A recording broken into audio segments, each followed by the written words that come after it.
people everywhere. Listen to what I say. The child, sleeping in the night, he will bring us goodness and light.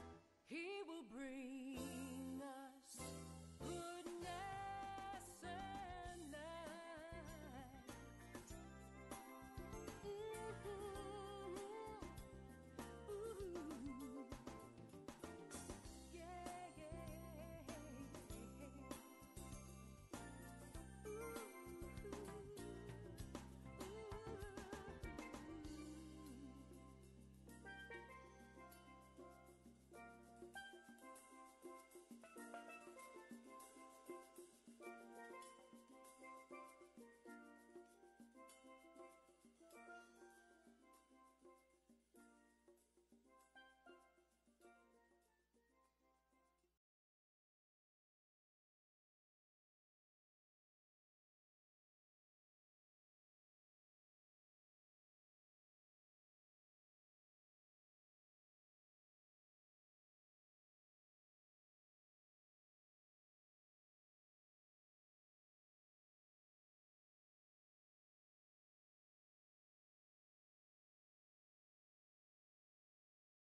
Good afternoon.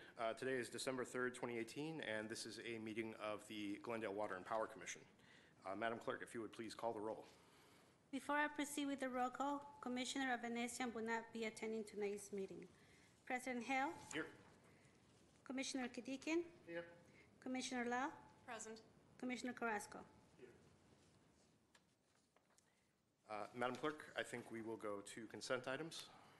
2A, approval of the minutes for the November 5th, 2018 meeting. Commissioners, is there any desire to amend the meeting minutes from last meeting? None from me. Okay. Seeing none, that will be approved without objection. And that brings us to item number 3, GWP Commission and staff comments. Commissioners? Nope. Okay. Madam Clerk, I believe that brings us to item number 4. 4A, IRP update. Mr. President, members of the Commission, so tonight, this afternoon, we are going to give you an overview of the Integrated Resource Plan, 2019 Integrated Resource Plan. You'll notice on your package, it refers to the SB 350 Integrated Resource Plan, how quickly the legislation moves faster than some of the regulatory agencies can keep up. So a lot of this is geared towards the premises of 350, when in fact that all changed quite a bit this past August, September, when the legislature and the governor signed into law SB 100. However, we have incorporated SB 100 into the document and looked beyond the 2030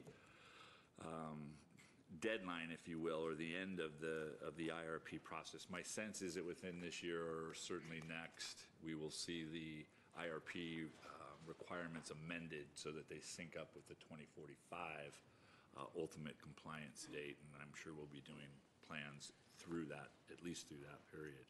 A couple of things to remember.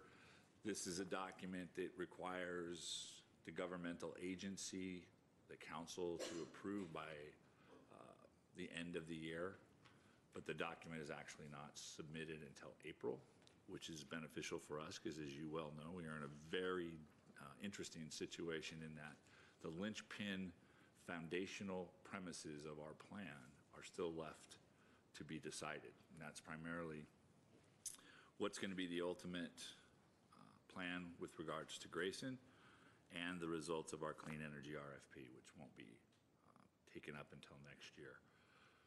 So at this point in time, we've referred to this as an interim agreement, and I think I had said to you before, we had talked to the CEC, thought, do you want us to ask for an extension at the front end?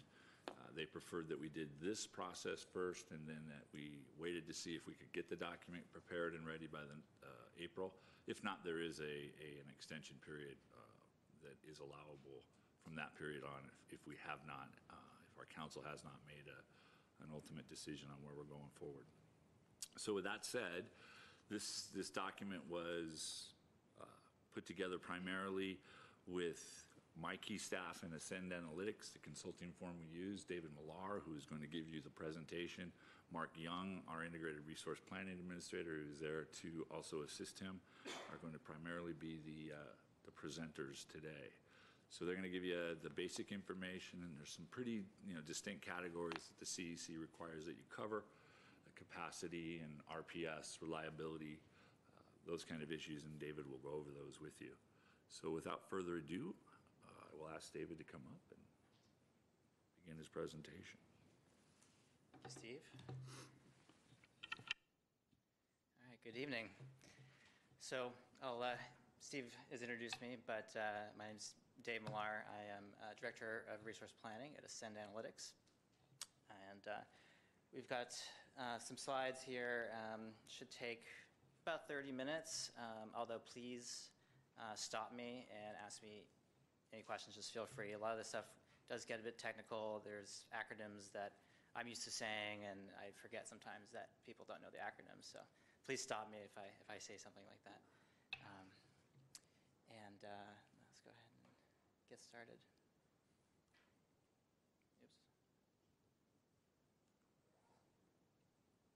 So the desired outcomes for this talk, basically we want you to understand the key conclusions of the IRP this document that you guys have in front of you. And basically, we want to also talk about what is the relationship between the IRP and the clean energy RFP. And as Steve alluded to, this is going to be a little bit unsatisfying because we haven't solved or haven't finished that process of the clean energy RFP. So this is really setting the stage for that final conclusion, which we're aiming to finish in the first quarter of 2019. And we want to hear your feedback. So we definitely want to take that into account as we move forward. And so the agenda, I'm going to introduce Ascend. We're going to talk a bit about the statutory requirements of SB 350 and 100. We're going to talk about the process for updating the IRP. So that is one of the sort of the key things that we have to approve is what is your process for the updates. Basically the analysis we've done to date and the conclusions. So I guess I'll stop there. Is there any other desired outcomes that you have you want to just let me know now, and we can try and make sure we hit that? No? Okay. Jump right in. Great. All right, I'm going to hit this again. Oh, that didn't work last time.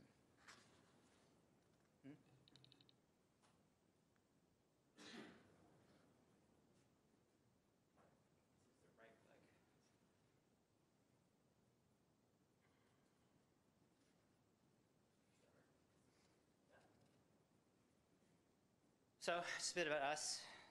So we live in a really terrible place, Boulder, Colorado. As you can see, it's nothing to look at there. We also have offices in Oakland and Bozeman, and we work all over the country on resource planning activities. So here's some recent highlights that I just want to hit real briefly. So we've worked with Hawaii Electric on their 100% renewable plan. That was a plan that they tried to have their commission accepted at least twice. It was failed both times. We came in, worked with them, got it passed. And we even moved up the date in which they thought they were going for 100% renewable by 2050. We got it to be 2045 because we just found a pathway that worked.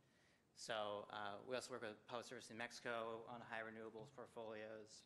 LADWP is another client, and so is your sister utility Burbank. So we did the analytics work for Burbank's IRP.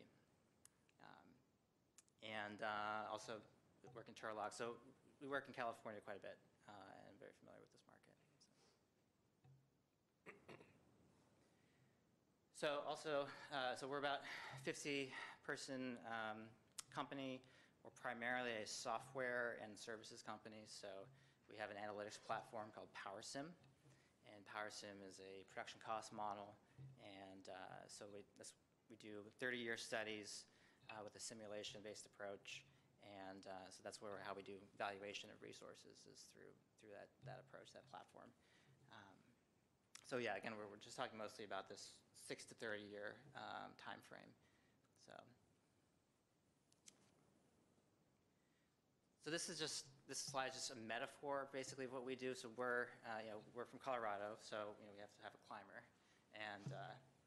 and so this climber is bridging the gap between the physical side of energy and the financial side.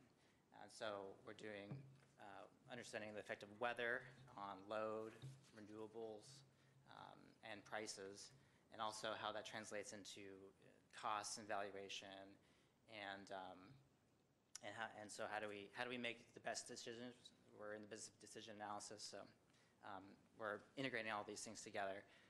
So we're trying to build least cost, least risk, sustainable energy systems. Okay. So SB 350 won't dwell on this too long, but these are the objectives that were stated in the legislation. Clearly, we want to reduce greenhouse gas emissions 40% below 1990 levels by 2030. Of course, SB 100 has changed this to be 100% clean energy by 2045, right? And but this also includes transportation. It's not just electricity sector. So we're trying to keep the broader picture in mind here. So I'm just going to keep moving on past this part. SB 100 again. We're increasing the RPS target from 50% to 60% by 2030. So this plan only addresses 60% RPS.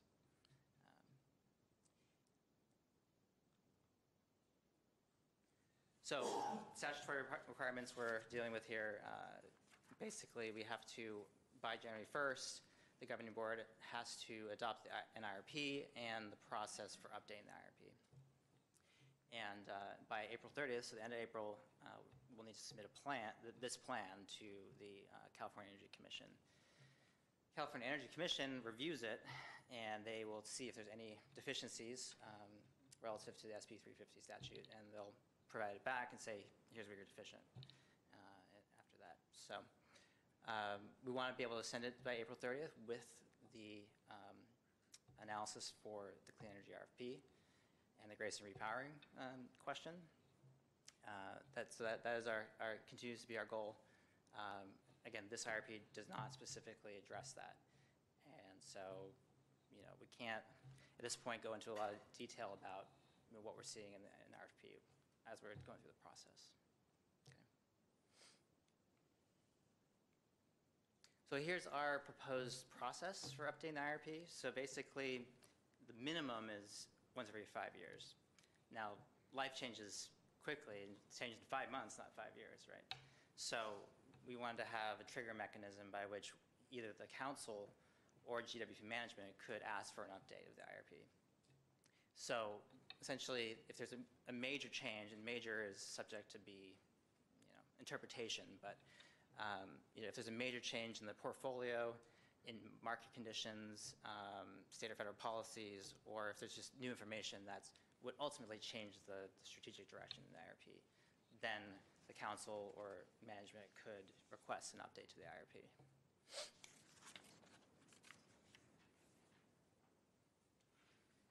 So where are we with the clean energy RFP?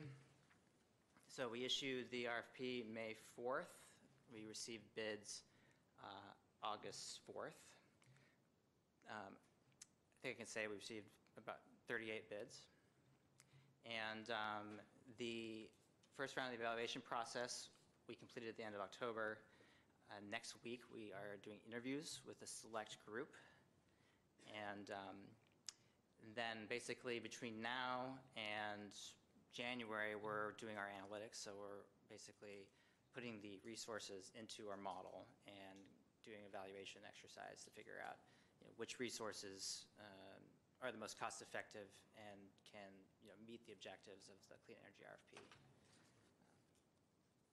So we're looking to do a recommendation to council February, and also do community outreach. So that'd be March, and then also if we get this sort of asterisk below. So if the council approves the resource procurement that we recommend from the clean energy RFP analysis, then we would update the IRP because it's meets the standard of a major change in the portfolio.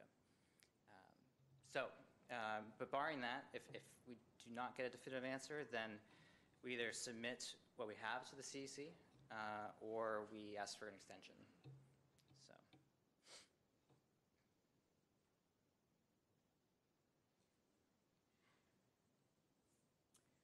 Okay, well, that was the boring business. Okay, so what do we do for this round? So again, we are calling this interim because we really aren't addressing the major question, which is what do we do about Grayson, right? But there's definitely some things to glean from this analysis that I want to go over. So the first one is, we expect Grayson to be retired by April 2021, at the end of its useful life. And so we've found that for resource adequacy purposes, and when I say resource adequacy, what I mean is we have to have enough supply resources in order to meet the load. And plus you have some buffer just in case load is more than you expect. So that's when I say resource adequacy, it's just do we have enough supply to meet demand? And for that, we found that we need 125 megawatts. Contingent and planning reserves, so this is backup power, right? And if it's a mix of prudent planning and just federal regulation that we have to have backup. And so we also found essentially 125 megawatts is needed in addition for that backup and that contingency. So another change, I think, from previous IRPs is that with SB 350 and SB 100 and the focus of the state on vehicle electrification, what we're seeing now is actually growing load. And so that makes the repowering question, even more important because we have to plan for increased load from all the electric vehicles, right? And so with, we use a calculator based, from the California Energy Commission provides the POUs to calculate electric vehicle load. So when we run the calculator, we basically get a growing load from 336 megawatts in 2018, so that was recorded, to by 2030 it was 361, and by 2038 381 megawatts. And so this is at the mean, so this is just the average, right? It means that it can go quite a bit above that. In fact, it can go into the 400s, right? On an extremely hot day. So we're running, with that load forecast in mind, we're running two scenarios for this capacity need analysis. One is you retire Grayson and you don't replace it with anything, right? And then the second one is we add enough renewable energy to meet the 60% RPS. So that could be renewables both in the basin, or it can be out in Wyoming or New Mexico or other parts of the desert. But we add enough that we can meet get enough energy to meet 60% renewables. And so how does that change the equation, right? How much capacity do we get from those renewables?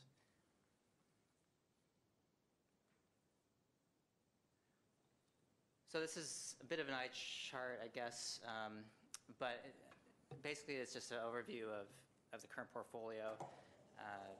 In real briefly, we have natural gas with the Grayson units 1 through 9. The Intermountain Power Project in Delta, Utah is a coal plant, but it's being retired in 2025, and that'll be an 840 megawatt natural gas plant being replaced. So we have 35 megawatts of that project. Magnolia, down the street, is 48 megawatts of gas. We have 10 megawatts from Palo Verde, the Hoover Dam, 12 megawatts. Skylar is a contract that's mostly 75% clean and renewable. Wind energy, we have High Winds, Pleasant Valley, a small hydro project in Pebble Springs. Teton Dam is a small hydro project, and Shoal Landfill locally, another 9 megawatts of biogas.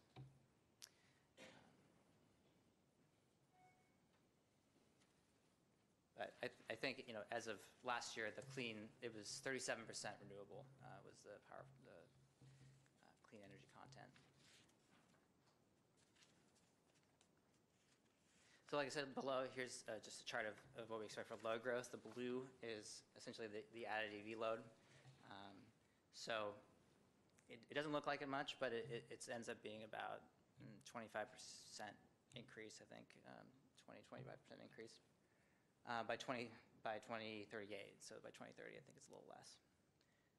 But so we assumed that the governor's goal of 5 million electric vehicles are going to be on California roads by 2030. And I do think that this is completely within reason, because LA is really going to be ground zero for electric vehicle adoption.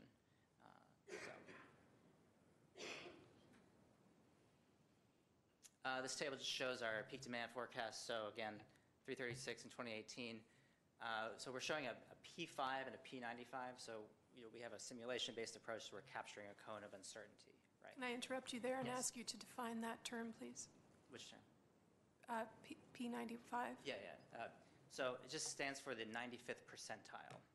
So you basically have 100 instances and the 95th top. So it's basically only 5% of the simulations in this case were more than this. Mm-hmm. And then the P5 would be only 5% of the simulations would have been a number less than that. Mm-hmm. So it gives you a sense for, within a 95% chance, the number is going to be within this bounds. Mm-hmm.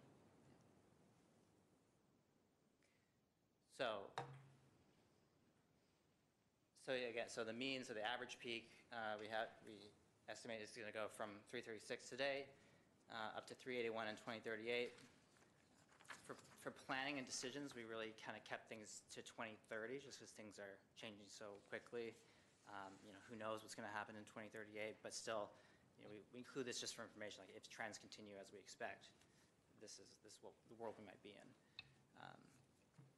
So again, we could have a peak between 343 and 434, and those would all be, would happen, it could happen, right? 434 would be very infrequent, but it could happen. May I ask you on that one? I'm just trying to figure out. So P5 peak means 95% of the time it's going to be around 345, and P95 means 5% of the time it'll be above or close to 434 on 2038. Is that what we're talking? So you can think of it as, in 2038, 95% of the time, it'll be above 343. And then 95% of the time, it'll be less than 434. But one at every 2 times, roughly, it's going to be 381. So the most common it's going to mostly vary around the middle value, but on the extreme up or the extreme down, it could vary between those 2 values according to the simulation. And so the simulation, let me just back up, is we take weather as an input, and we characterize how weather and the temperature affects the load. So hot temperatures obviously is high load. So everything's driven from this 30 years of weather history. So this is all basically driven by that. I'm just trying to, if you can give me a percentage of time, it'll be above 381.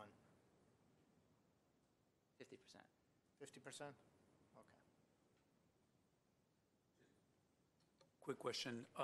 This methodology is very typical Yes. of the peak demand for the industry, the P5 and P95? It is. It is typical. It is best practice to run a simulation based on weather being the main driver. Right. So it's pretty common to do that. Yeah. Are we going to talk about weather more, or if I have a weather question, is now the time to ask it? You can ask a weather question Okay. now. So I understand that, we're living in times where the weather is changing and intensifying. Heat-related events especially are affecting not only demand, but they're also affecting the actual ability of the transmission to get the power to us when we need it most. So we're hit twice. We're hit not only with excessive heat, we're then hit with transmission that is either compromised or potentially going down because these heat-related events affect transmission. So my question is, does any of this modeling take into consideration the trajectory of potential for climate change to cause heat to increase year over year over year, as we've seen since the beginning of this century? That the trend line has been very clear. Each year is hotter than the year that passed. And 2030 is not that far away in terms of planning and also in terms of climate change. We could see very dramatic changes, as we've seen, say from the early 2000s to now, between now and the year 2030. So in what way has your modeling either incorporated or been unable to incorporate the anticipated effects of climate change on both our transmission capability and our demand? Yeah, so the short answer is it does not specifically address that issue because it takes the modeling takes historic weather, but what would happen if you force maybe the extremes to go higher or increase the average, that the peak could be higher than this. So it's good to keep in mind that this, given climate change, could be a conservative. Well, I guess the opposite of conservative. The P95 could be higher than what we're It's seeing historic. here. In other words, this modeling is based on historic averages, historic heat events, historic weather and climate patterns. Yes. It's not based on anticipated future climate patterns. That's correct. Okay. Thank you. May I ask one more question before you move from the slide? On 2018, why is P5 mean and P95 all the same? Because it's a recorded peak. That's actually what happened. So what was our average mean in 2018? Well, it's not really an average because that was the actual recorded value. This is the peak. That's the hottest day.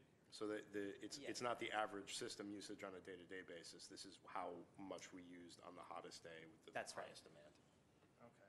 That's right. That is the highest recorded system demand that was recorded in 2018. And this forecast is the projection of what we anticipate to be the highest demand in each of those years. Okay, so going forward in the years 2038, you're basically saying this is the guess that how much we're going to vary going forward. Correct. Okay, go ahead.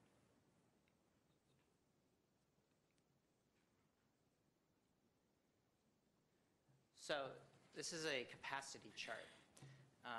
Now, again, I just emphasize the sort of the key difference between energy and capacity. Capacity is the ability to dispatch power when you need it most.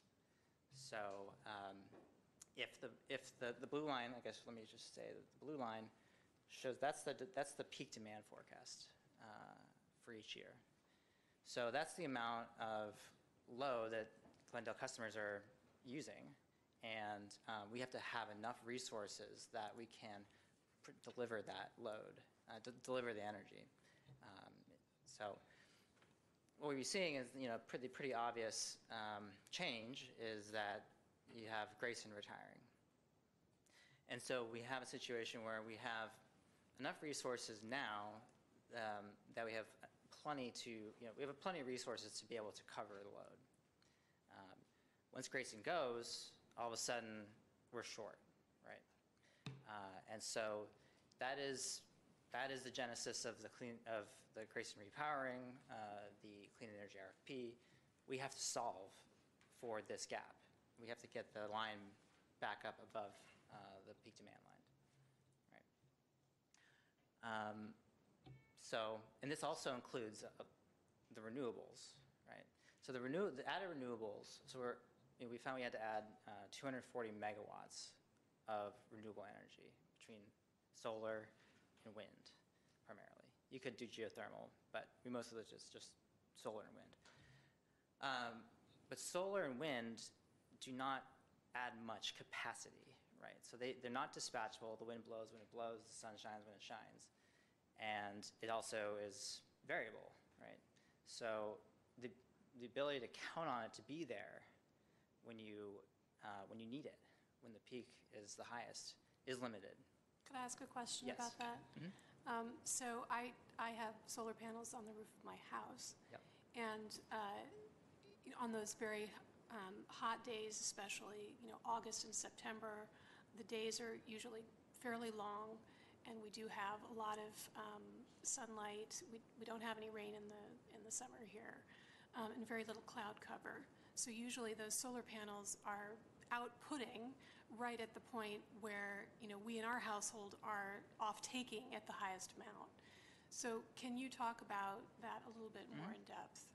Yeah, so most residential PV is actually designed to maximize energy.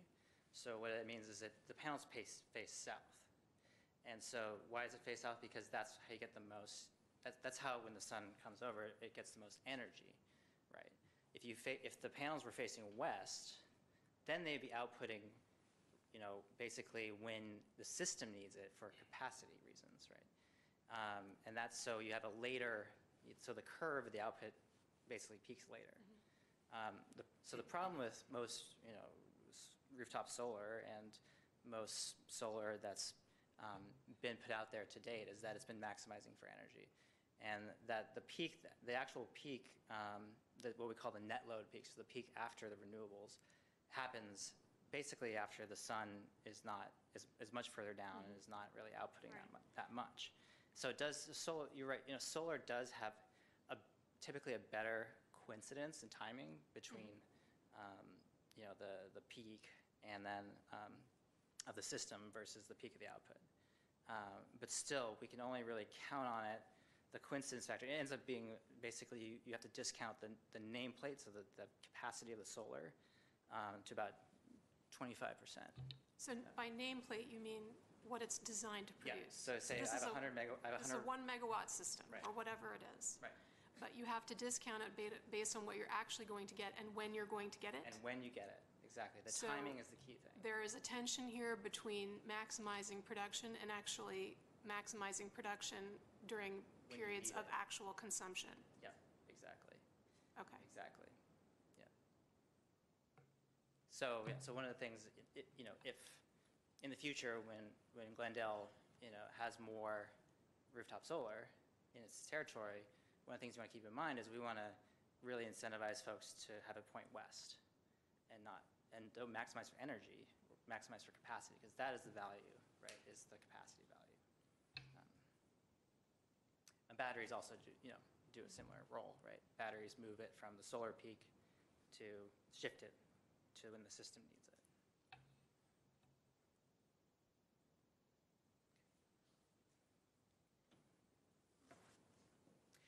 So this is the same chart, but this is energy, right? So this is the megawatt hour. It's in megawatt hours, gigawatt hours of the system. Now the analogy everyone typically uses for energy capacity is energy is the volume of water, and then capacity is the size of the hose, right? So energy is the total consumption over the 87, 60 hours of the year of energy. So what you can see is, your load is the dotted blue line, your energy demand. And now you've added 240 megawatts of renewables to your system. So you're short capacity, but look, you have more energy than you know what to do with. So what we say in planning is that the system is short on capacity and long on energy. Okay? What that means is sometimes you have way more renewable energy on your system than you have demand. And so you have to figure out what you're going to do with that energy. Typically, in the energy system, energy has to be consumed and produced instantaneously at the same time. This was just not really any storage in the system. And so that means you have a couple choices if you're long in any hour, right? Yeah, so you have to either sell the energy to someone else, you have to curtail it, just basically turn it off. So you say, hey, we just wasted this. Sometimes we call it dumping energy. We just wasted this energy. And or you store it, and you can charge batteries, for example, would be the third choice. And so there's economic trade-offs with either decision, right? Generally, we try to avoid curtailment at all costs because you need to make up the renewables elsewhere. So what this is showing is basically, like I said, we've added, we split the, we're just planning for a split of 50-50 in terms of nameplate capacity between solar and wind. Wind has a higher capacity factor, so you get more wind for the same amount of nameplate capacity. So we end up getting, I think it was, like 60% wind energy is being, in terms of energy. So which you can kind of see, it's mostly green there. Even though the wind is more variable than the sun? The wind is more variable than the sun, but it runs more often than the solar does. Oh, right. Okay. So solar is very concentrated between. I did not know that. Yeah. So wind has in Wyoming you get a 45% capacity factor. So basically, if you had it just means think about it as running 45% of the time at its full capacity. Okay. Yeah. Solar typically 20-25% at most. And the problem is because solar is so concentrated, right? And that's that has some pluses and minuses.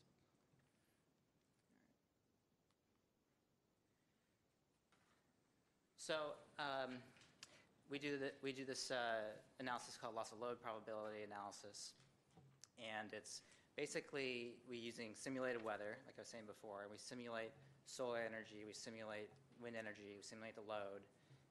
We also have outages, so generators can trip offline, so we have a probability that'll happen.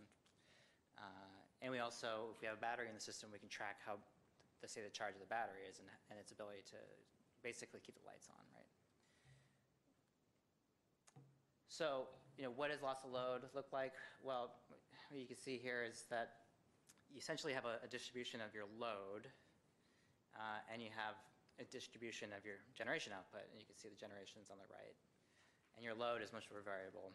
And the key thing to really glean from this is that there's a small triangle between when load is greater than generation, and that's what we call loss of load probability. So this is just a probability assessment to say, what is the likelihood that you're going to have more load than you can actually meet with your resources? And there's, typically in planning, the answer is not, we should always have more load, generation than load. It's more about, there is a certain risk tolerance we have for this occurring. It's very unlikely. And so, there's a trade-off between overbuilding the system and having no risk and spending more money than you really need to. So we're trying to find the right balance here. So in resource planning, the typical standard is that we have a loss of load event essentially 24 hours over 10 years. So we roughly, rule of thumb is about 2.5 hours a year. That's what you plan for. And keep in mind, this is for your portfolio. So even if you were short, you could go on the market and go procure, right? There's not always liquidity. There is some risk there, but that is typically what people are doing. So just on that small section Yeah. here that we're talking, so it's at that point, that's where it becomes how much risk you want to take and how much money you want to spend. Exactly. And when you provide a recommendation, do you give a range of recommendation? For example, where you say, you want 1 day out of 10, you got to spend 1 million. You want 2 days out of 10, you'll spend $500,000. Do you give that kind of a range recommendation for the decision makers? I think that would be helpful. We could, yeah. That would be most helpful probably to city council when they're deciding how much risk I want to take and how much money I want to spend. Sure. Yeah, so, right, like I said, there's sort of a gold standard practice, but we could look at the trade-off, yeah, basically do a kind of a curve. Right. Yeah. Quick follow-up question. So you mentioned that this is a 1 to 2 day occurrence of the year. Does that typically happen during the summer time? Because that's when the system is the most strained, so that's when it is most likely to happen. Okay. But it could be, it could be just a large generator trips offline to an unforeseen outage. And it can happen anytime. But typically, yeah, you're right. It's when the system is most strained in the summer. Are we talking about single events or cumulative events? Like, this, when you talk about this as a day, is it really like, well, we have, 4 6-hour events or something over a period of time? Yeah, that's where we're trying to quantify the number of hours lost. Mm-hmm. Yeah. Okay. So. Yeah. So it's cumulative. It's yeah. Okay. It's a simulation with statistical chance, right? We have hundreds of simulations, Mm-hmm. and some of the simulations you have an outage at the same time that you have very high load, and so then it records that you've had a loss of load event. So it's statistical probability, basically.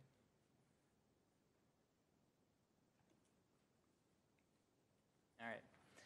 So we did an analysis to figure out how much capacity, so assuming we're going to lose Grayson, how much capacity do you need in order to get to that 2.5 hours per year average? So the top chart basically shows the hours of lost load, again in the base portfolio, so no Grayson replacement, and then the base portfolio plus 60% renewables. So you can see the renewables absolutely have a positive effect on loss of load. They definitely have capacity value. But you can still see it's really unacceptable from a planning perspective to have 346 loss of load hours per year. So we still, basically means we still need to add capacity. So what we found, so in the bottom table, so the capacity additions required. So I add 175 megawatts of, it's just generic, just capacity, just generic ability, just some resource that is able to deliver power. And so we found that we had to add 175 megawatts to get to those numbers you see, which are all below 2.5 hours per year. So on the base portfolio plus the renewables, we still had to add 125 megawatts in order to get, even in 2022, you're a little above. I mean, you could live with it, but roughly 2.5 or less loss of load hours per year. So what that tells me is that the renewables, so we're adding 240 megawatts of renewables, that can give us roughly 50 megawatts of capacity we can count on, right? It's about 20%. I'm sorry. You lost me on that. Okay, it's okay. Well, let's go back. So, Thank you. Okay. Okay, I'm glad it wasn't just me. I got in the weeds there, and yeah, no, it gets a little complicated here. Okay. So the base portfolio, so recall that's no replacement of Grayson. So I add 175 megawatts of capacity that's dispatchable. Okay, it can come from a battery, it can come from a power plant, it can whatever, just something. The scores, so you have to compare the top table. So in 2019, without any new capacity, I had, 340 loss of load hours in 2022. When I've added 175 megawatts capacity, now it's down to 0.2. And so remember, we're trying to keep the numbers in the bottom table below 2.5 or below. That's the typical, gold standard that, NERC, the National Electric Reliability Corporation, says this is like a prudent way to plan your system. So the bottom one, again, let's compare the base portfolio with the renewables on the top table. In 2023, you had 346 loss of load hours. Now I've added, not 175, I've added only 125 megawatts. So I can add less firm capacity because I have the renewables on the system now. And now that number is 2.6. So that meets the reliability planning criteria.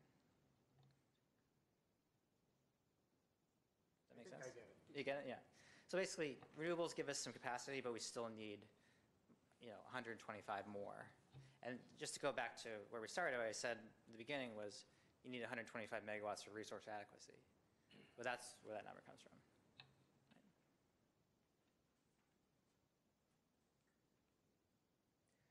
So this is just going to look at it graphically. All right. So the top line, again, is that P95. So this is the 95th percentile line. The bottom line is P5, the 5th percentile line. And then the mean, the average, is the blue line. This is just showing the numbers in the table in a chart. And again, and we're also extending it through 2038 at the end of this one. And so what you see is, this just, and the numbers are quite small, but that's 1,000 in the first line. Just a huge amount of loss of load hours. Which is just, we just can't live with as a system, and you'll be out of power all the time. So now I'm going to add 175 megawatts. And I've drawn the 2.5 hours loss of load on the bottom as the dashed line. So you can see the blue line, and typically when I'm doing this analysis, for someone who's interconnected to the grid and can get some access to markets, that looking at the mean is just fine. Although you guys are fairly constrained on transmission, so in some ways you might want to think of yourself more like Hawaii, which has no access to markets or transmission, than say if you were somewhere in the CAISO. But for this case, we looked at just the mean, right? And so what this shows is that when we added that 175 to the base portfolio, that we're good through 2030. But the key thing to also note, again, is with the EVs is that you may, again, be short after 2030. So this is, may not be 125 or 175 could possibly be not enough for a 20-year period. But of course, we're mostly thinking about the next 10 years or 11 years to get to 2030 at this point. But I just want to note that that would not be enough for past 2032, basically. Good. Okay, everyone's favorite topic, contingency reserves. So, pulling out my bag of metaphors. So this is, you may or may not know that planes can actually take off with only one engine, and they can fly with one engine, right? So, why I have two engines? Well, because there's a lot of redundancy built into air travel for safety. And so, the electric grid is really designed and frankly, it's regulated in the same way, that there's a fair bit of backup or redundancy built into the system. Because, the first imperative is to keep the lights on.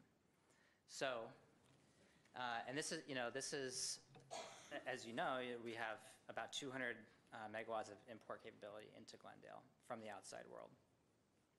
And so this basically, and you have a peak of 350, means you're heavily reliant on the transmission. This is what we call a load pocket, right? Transmission constraint. That's why we have to have local capacity, just in case one of these transmission lines goes out. And this is, I think, particularly, in my mind, it has even more relevance. I used to work at PG&E, as full disclosure, and my heart goes out to my colleagues who are dealing with wildfires and the transmission and all that stuff. But this is, I'm not trying to scare anyone, but this is like a real thing. It's like we have to have backup, because this is a real risk. And just like you were saying, climate change is exacerbating this risk. So that's it's something that we have to plan for. Yeah, and so that's why we have this N-1, N-1, -1 planning criteria. And I'm going to walk through that, what we mean by it. We say N-1, -1. It's very utility jargony, but I'll try and break it down very, very straightforward. So basically, if you have a system that has a few major vulnerabilities. And Glendale's vulnerability is you have these just two wires basically coming in, and that are accounting for most of your deliverable power. So if you lose one of those lines, that's a major loss, and you have to have that backed up locally in order to keep the lights on. So here's how we calculate the contingency reserves requirement. The largest contingency is the Pacific DC intertime, 100 megawatts. This is what NERC calls N-1, right? So we lose that. In 60 minutes, so typically these things go out for more than 60 minutes, the requirement then is your next largest contingency, now that has to be backed up, right? So that's N-1, -1. So we have basically, let's say, the N-1, your biggest contingency is the DC intertie, 100 megawatts. Your next one is 48 megawatts, it's Magnolia power plant. So basically, we have to build enough backup to cover those two things being out. Now, so walking through this table, the top line, this is your peak load. Again, this is from before. We had 348 in 2025, 361 in 2030, and 381 in 2038. So let's just assume for the moment we've built our 125 megawatts. So we talked about 125 megawatts for resource adequacy. So let's say we built that. And then, we also have Grayson Unit 9, it's another 48 megawatts. And at this point, you're basically saying, I'm not counting on the DC intertie, like that's gone. Magnolia is down. All I have left is that your new 125 megawatt unit and Grayson Unit 9. And so you're still short 175 megawatts. We also have the AC Southwest intertie, so there's 2 transmission lines. So one of them you still have, it's another 100 megawatts. So we say, okay, we have 100 megawatts there. You're still short 75. All right. And so again, we start with the peak load because we have to have these backups all times, including during peak. So this is why we plan for the peak. So in 2025, that short position is 75. 2030, it's 88. And 2038, it's 108. All right. So, okay, any questions there? Let's stop and. And the reason that that number increases is because, Because the peak load grows. okay. Yeah. So it's not because of power purchase agreements that are expiring or IPP or anything like that? No. It's just load growth? Yep. And that's the mean, yeah. And again, this can be, we'll show the P95 in the next slide, but this is the mean peak. Yeah. Sorry, before we No, go on no, there, sorry. so I want to separate the 2 conversations about resource adequacy and regulatory compliance. What is required by law or regulation, and what is just prudent system planning? So walk me through N-1, -1 in the NERC and the CAISO and balancing authority context.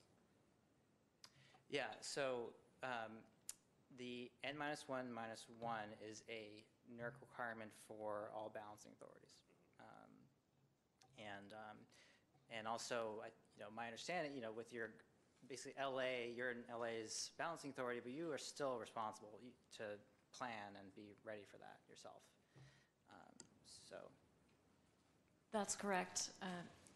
Commissioner Hale, there's a NERC requirement that applies to balancing authorities. We're within the LA-DWP balancing authority. LA provides some measure of contingency reserves for 1 hour to Glendale. But as a metered subsystem within LA's BA, we're responsible for meeting our own reserves above and beyond that 80 megawatts of 1 hour reserves that we have. So it's both a regulatory requirement as well as a prudent utility practice. Absolutely, as well as a contractual requirement under a number of transmission agreements that we have in addition to the BA agreement. Just a follow-up question on what President Hall said. So we've got the NERC, we've got FERC, and we've got CAISO.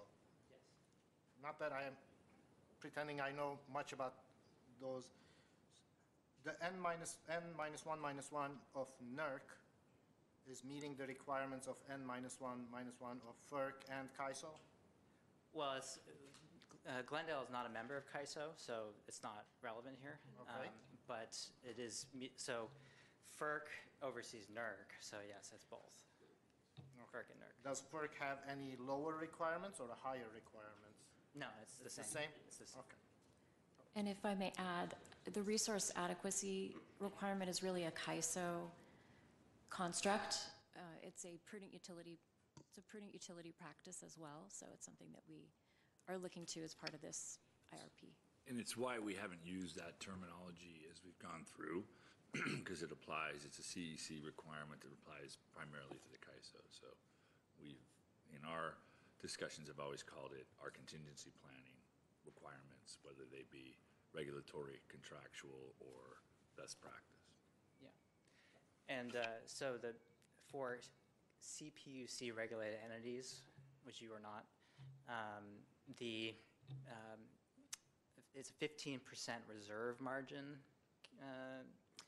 and that's basically means that you need to have 1.15 times your load of resources. So you have to have a 50% buffer. It doesn't imply you're not absolutely required to do that because you're not regulated by CPUC. This 125 megawatts that we showed from the resource adequacy analysis with loss of load probability roughly ends up translating to about 12, 13% reserve margin for you. So you're right up there, but you're not required to be 15%. Just a quick question. Is that the same thing as industry, what they call spinning reserve? This is more like spinning reserve. The N-1, -1, it basically means I have capacity that's ready and spinning and ready to be synchronized with the grid within 10 minutes in case of something going down. So that's more this, and this contingency reserve issue is spinning reserve. Yeah. Okay. All right, I'm going to show the stress case. So again, using this P95 load, 369, 398, and 434. So again, this is unlikely, but possible, peak demand. But do the same analysis, you get 96, 125, and 161. Okay. So, what we're recommending, in order to be, what we feel is prudent utility planning, is that if you had 125 megawatts for your contingency reserves, you will be good through at least 2030. And you'll have, it will actually also provide enough resource adequacy to get you through 2038. So that's where we come up with 125 for resource adequacy and 125 for contingent reserves, planning reserves.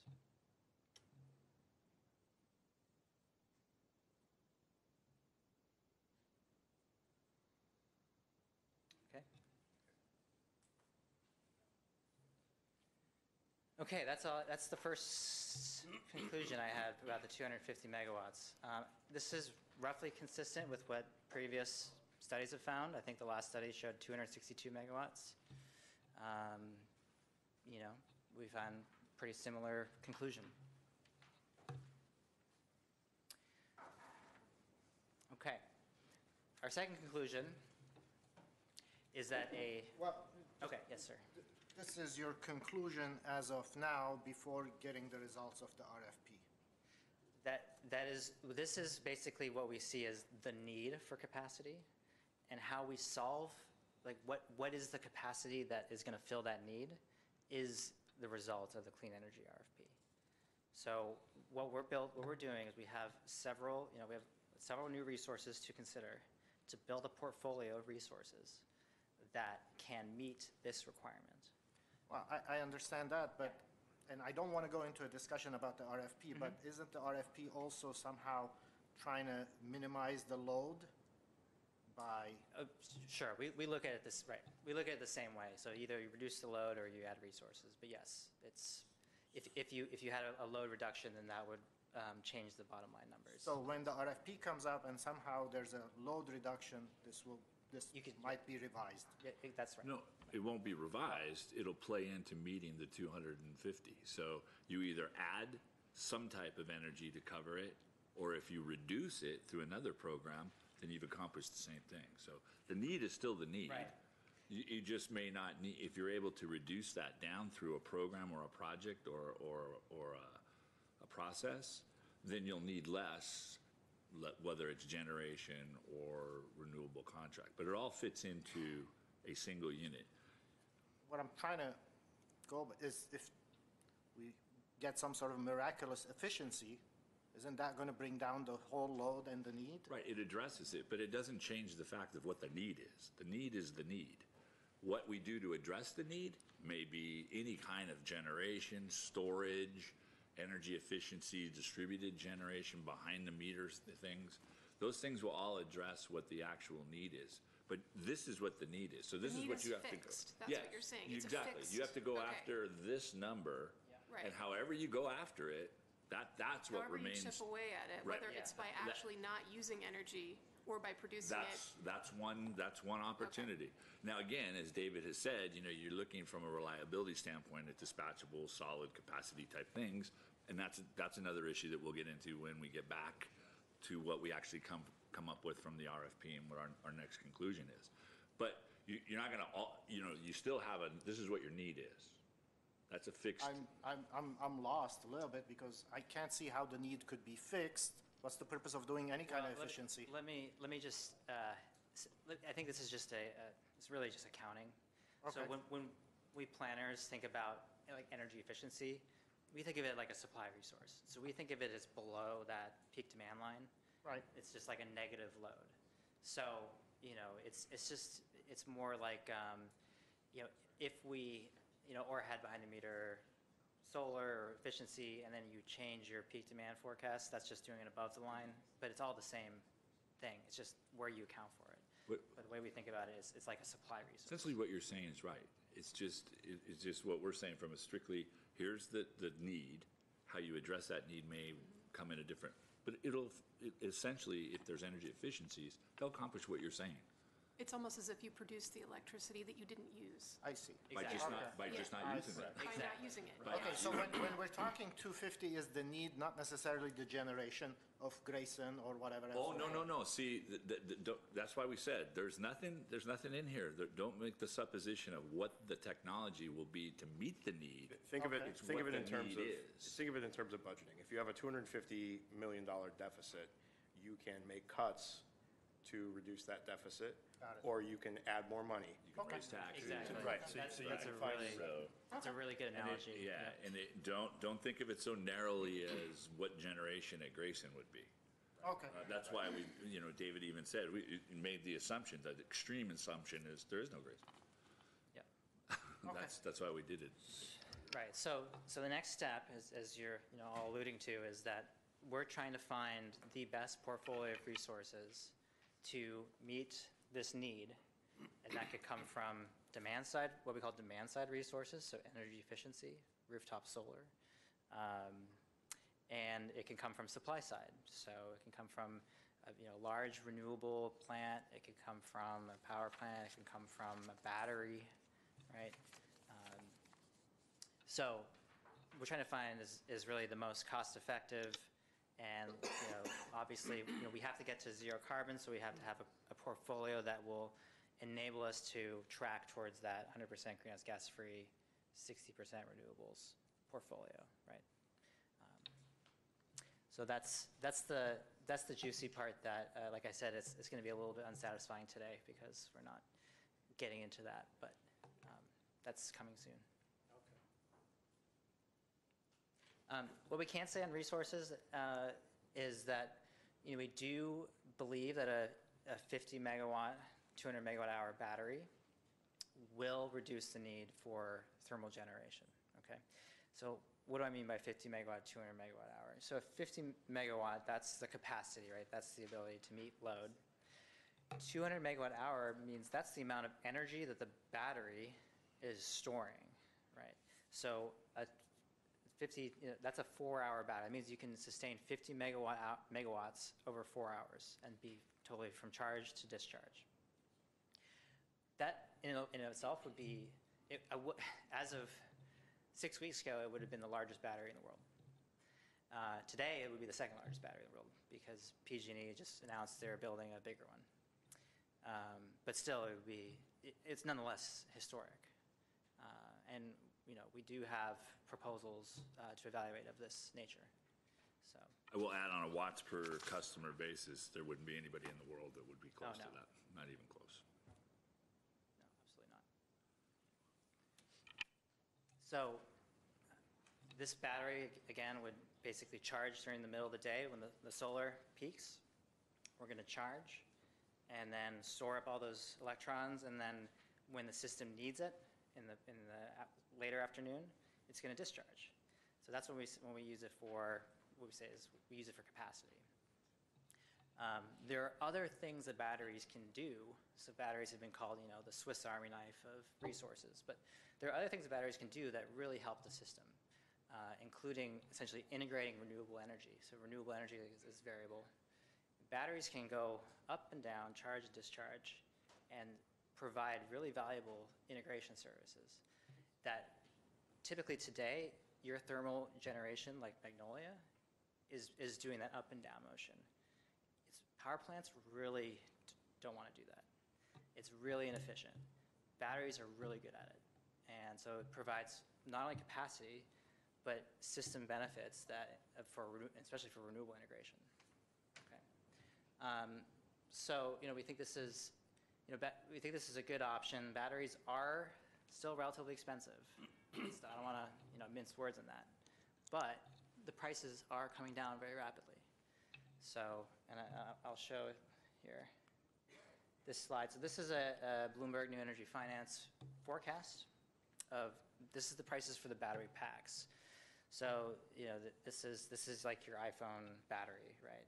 It's got, it used to be, and we measure this in terms of kilowatt hours, so this is an energy unit, dollar per kilowatt hour.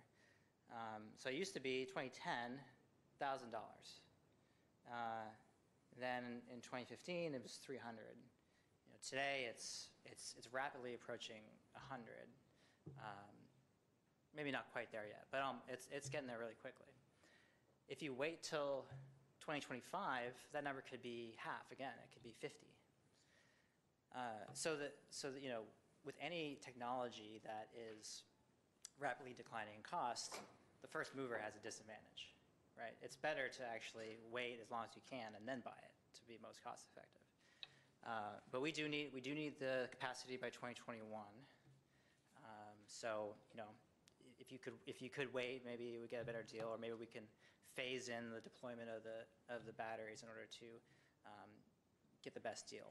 But that is the situation that we're in. So let me just one example of how to convert that. So it says, in 2017 it said it was $162 per kilowatt hour. So a 200 megawatt hour battery would be 200,000 kilowatt hours. So the battery packs alone would be 32,400,000. And then when you add the rest of the system, including the racks, the inverters, the building, it ends up being, you know, about $50 million today. Okay, just to give a sense of where things are at.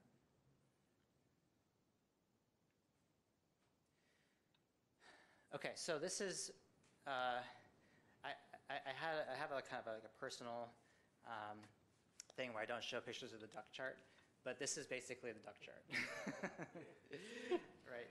So the colored dots, the colored, you know, shapes there, that's the amount of solar that's in. This is in CAISO. This is just to kind of get an understanding of what's going on in the broader landscape. So the colored shapes represent solar output. So every year there's more solar, right? A lot more solar in the system. The numbers in the middle show that these are like the average prices during the day. And so we see the average prices of energy are declining every year. And this is just basic economics because solar and renewables have no marginal cost. They don't cost anything. It's free energy. So what happens when you put, you know, you bid in a zero marginal cost energy and you're putting more and more in the system? Well, it just drives the prices down, right? But there's an interesting pattern that you see that, you know, every year we see the prices drop during the middle of the day, but then the prices spike in the afternoon. After the solar goes down, then the prices spike. And why do they spike? They spike because there's a lack of flexible generation in the system to be able to ramp up really quickly, right? And be able to make up that shortfall when the solar peels off. So you have a delta, right? You have a situation where you might have $18 per megawatt hour during the middle of the day, but then the price by 8 o'clock is let's say $72. So what are batteries good for? Well, when you buy energy at $18 and you sell energy at $72. This is just, you know, basic price arbitrage. So this is the situation we're in. So you want to charge here, and then you want to discharge here, right?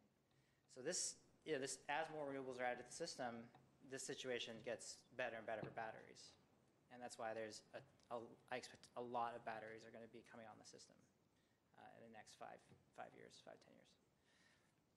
So.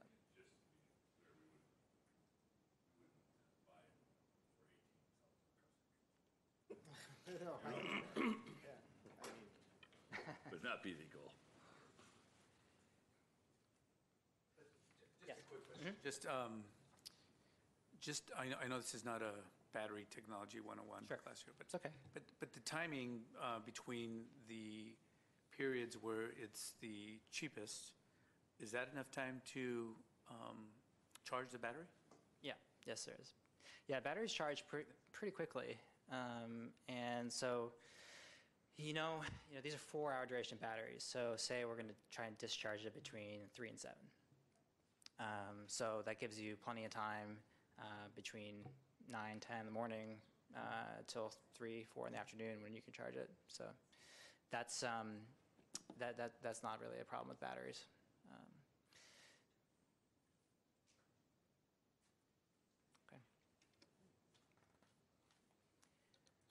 Okay.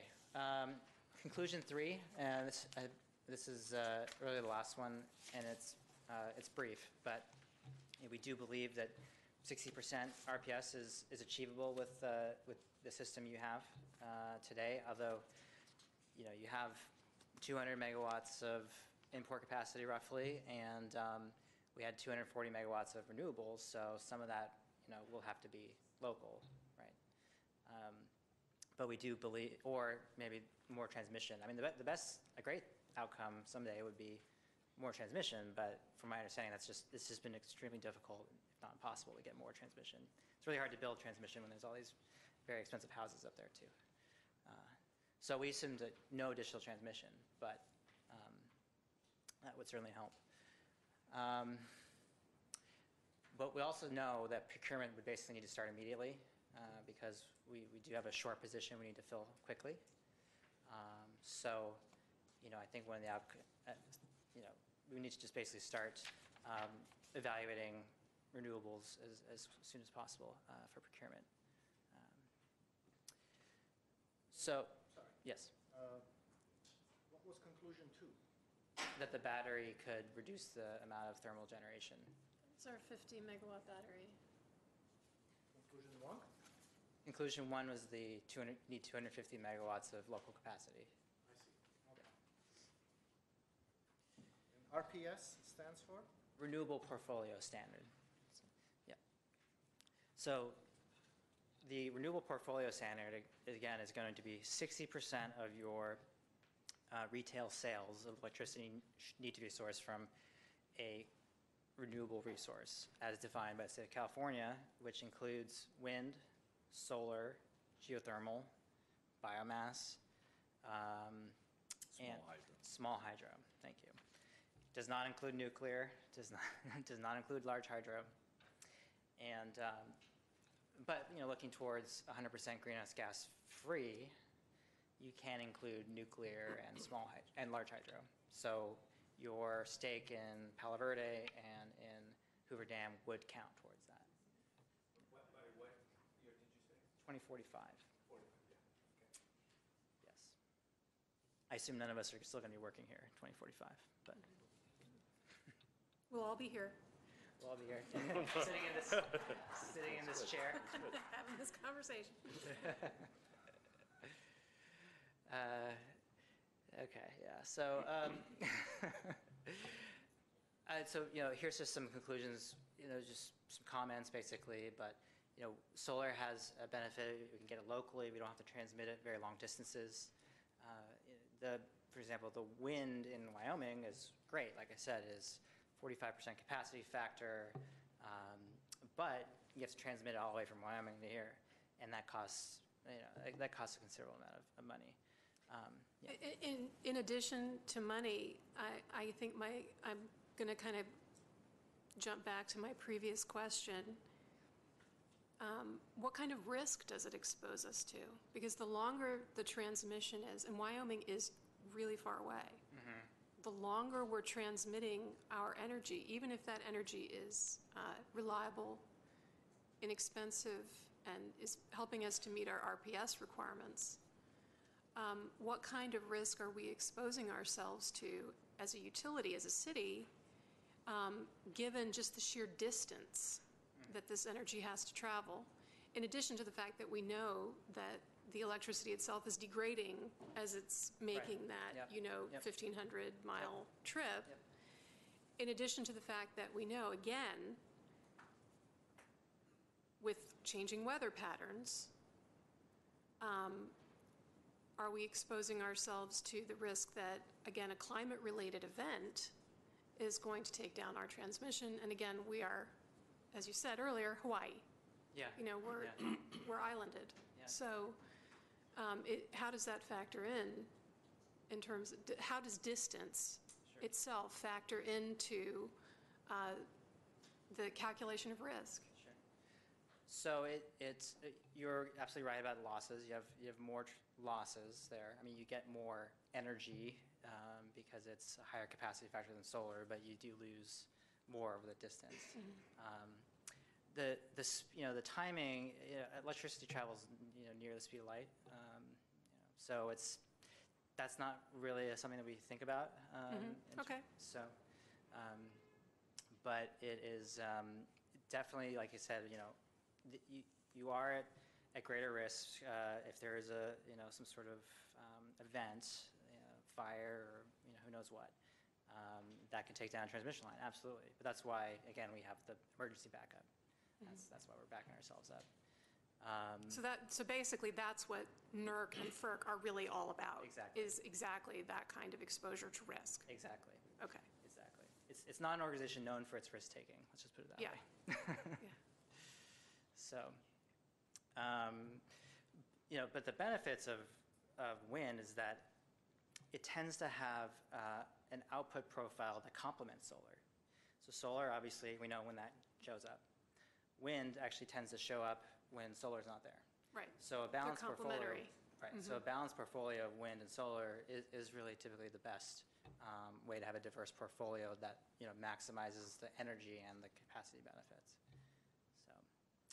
And in addition to that, as we've talked about before, is to have geographic diversity as well. Right. You don't all your wind coming from one place, because when the wind stops blowing in one place, you're in trouble. So same with the sun.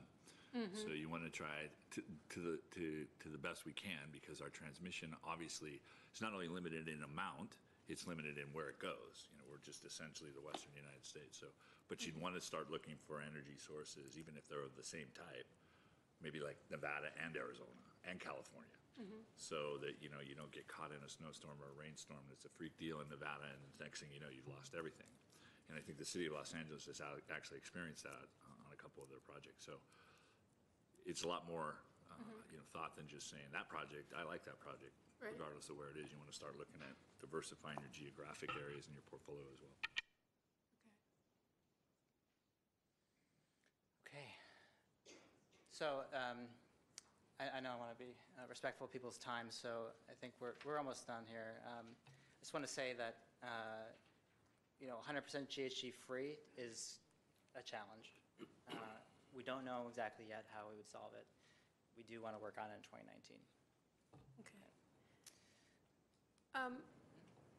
Regarding the location of resources, I know that in terms of the legislation, some in-state resources are counted higher than out-of-state resources. So how does that figure into this IRP, or does it? Well, as long as the resource has transmission that can deliver it into California, it counts the same in terms of, yeah. There is the one biomass, which has I thought there were like bucket 1, bucket 2. Biomass has a California preference, so you don't get credit if it's imported. That's one of the things. Solar and wind don't have that same idea. Yeah, you're right. There is the buckets that we call them on that. But as far as a restriction on a particular source, biomass is the only one I know of. There was some discussion about geothermal being put into that category, because there is a tremendous amount of untapped geothermal, especially in the Salton Sea area, and the folks out there would love to make that a California only kind of thing. So you'd have to go, your geothermal would only count if you bought it from California. So it's not quite gotten there yet, but I can tell you that'll be back in, I think they'll keep coming back with that. Because, Imperial Irrigation District is sitting on a lot of that. LADWP has stakes out there as well in the geothermal. But at this time, that's why Shoal is so important to us, because it is an in-state eligible RPS power source. Okay. So we're agnostic as to where our renewables come from, as long as they're renewable, except for biomass? Correct, at this point, yes. Obviously with, as the aforementioned concerns about how far you transmit it, where, and I think geographic. The only other distinction is the renewable energy credits, right? Yes. There's a portion of your portfolio that can be met with our RECs. Correct. The rest of it needs to be delivered electrons. Correct. So as long as we're talking about delivered power, it's agnostic as to where the project is located in state or out of state. Okay. Renewable energy credit-based compliance, That's I something think else. that's All where right. there's still a percentage of your portfolio cap can only be served Yes. by. Mark, if you want to come up, and Mark Young will. Yeah, Mark Young. As far as where it's coming from, it wouldn't make a difference whether you have a solar project in Nevada or if you have a solar project in LA County. As long as it's being produced and delivered and consumed at the same time, it's still a Bucket 1 product or PCC1.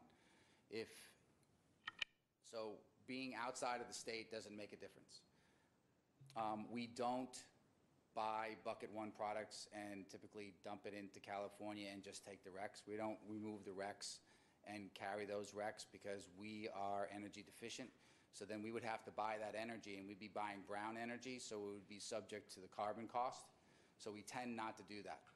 Do we always not do that? No. Obviously, if there's certain situations where we have an asset that's stuck, we have Ormat Geothermal that's imported at Mirage, and if they don't have a way to move it from Mirage to our system, we would just leave it in the CAISO, and we would be able to benefit from that REC. But as a course of events, we don't do that.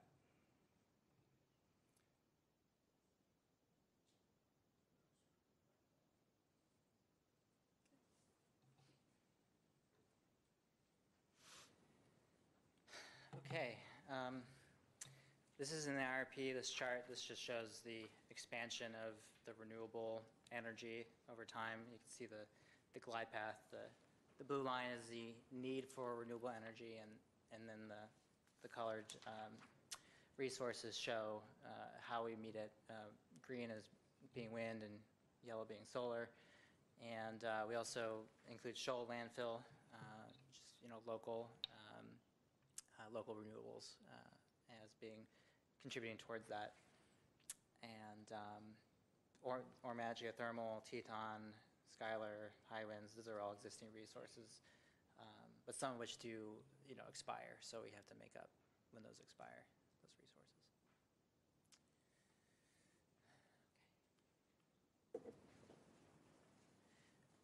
I think we'll talk about this more in the next round, but basically this chart is also in the IRP. It just shows at a sub-hourly level, so when we look at a minutely level, that there is can be a lot of variability with renewables.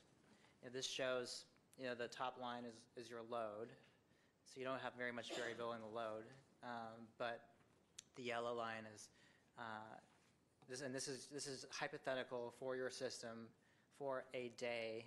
I believe it's a day in April, and when you add 240 megawatts of wind and 120 megawatts of wind, 120 megawatts of solar.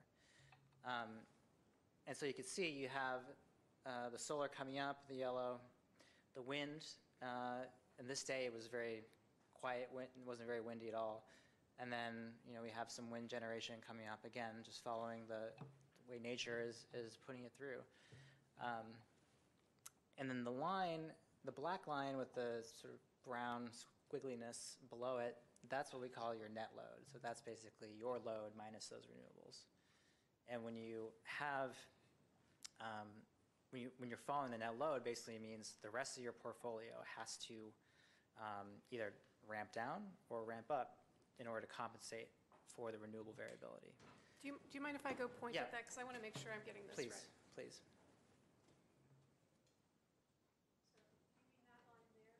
That's the one, yep. So what you can see is the net load actually gets to. This is what we were consuming, and then this is theoretical. Yep. And then it drops way down because we've got these spikes in production? Yep. Yep. So basically the black line gets to 0, which means renewables are supplying 100% of your need at that moment. So you have to turn off all of your other resources. Right, okay. And sometimes your resources don't like to turn off because they are meant to run either all the time at a certain base load, or it's just high, or you're basically just going to be losing money because you got to keep it on because you need it to be available when the solar goes away. But so it's just going to sit there at its minimum. Basically, you're spending money even though you don't need the energy, just to be able to have it available when the solar goes away. So that is something that we're trying to minimize. We want the system to be as flexible as possible, ideally so that everything's just turned off, basically, when you're oversupplied with renewables. But it's also there when you need it, when the renewables aren't. Right. Yeah. With my south-facing panels, you're welcome. Here's how, just turn them, just go. Yeah, just turn your house. Just rotate my house. Yeah. The last thing to note on this chart is basically, the black line, we call it the regulation requirement, but basically that just means that's how the rest of your system has to operate in order to keep your system in balance. And obviously that's a lot of fast movements, which, again, the more flexible your system, the better able you to do that.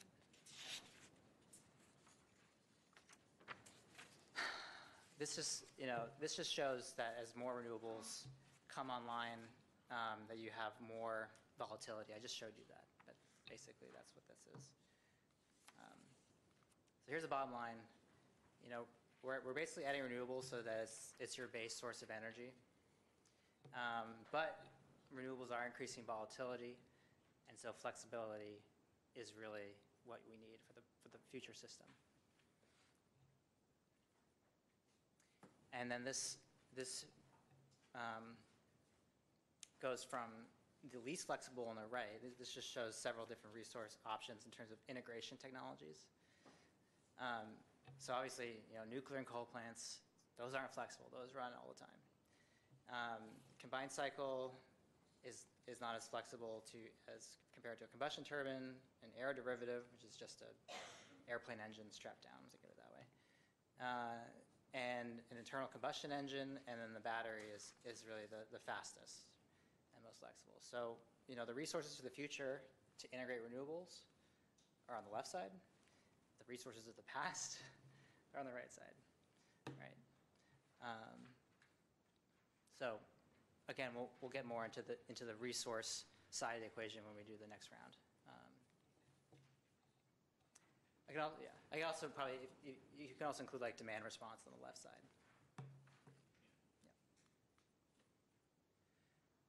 Yeah. There's several other topics just in the IRP. I'm not going to get into it today, but I invite you to read it. Energy efficiency, demand response programs, information about your current programs, and some thoughts about future programs.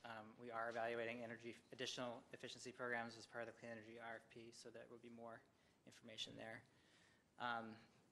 Transportation electrification, so efforts to support EV adoption and EV load. Initiatives on grid resiliency and disadvantaged community efforts, including expanding access of clean energy resources to disadvantaged communities, including transportation electrification and DERs. So I invite you to have a read and let us know what you think. That's it. Kind of next steps. So we do need to have this, just for pure statutory reasons, have this adopted by the end of the year. Again, we do believe, we expect that this will be updated in the first quarter, and with the results of the Clean Energy RFP. And again, our goal is to really have the most reliable and sustainable portfolio that will benefit GWP's customers and put you on track towards California's requirements of 100% greenhouse gas free. That's it for me. Commissioners, any other questions? Not questions, but comments? Sure. Okay. Thank you for the presentation. The first thing, you're asking us to give you some recommendation or feedback. Yes. Please, this need thing, this 250 need, make sure you kind of distinguish this is not generation that we're talking about, and that efficiency, for example, would be considered some sort of a generation that would be subtracted from this need. But that was very confusing for me. Sure. 250 megawatts of need, Yeah.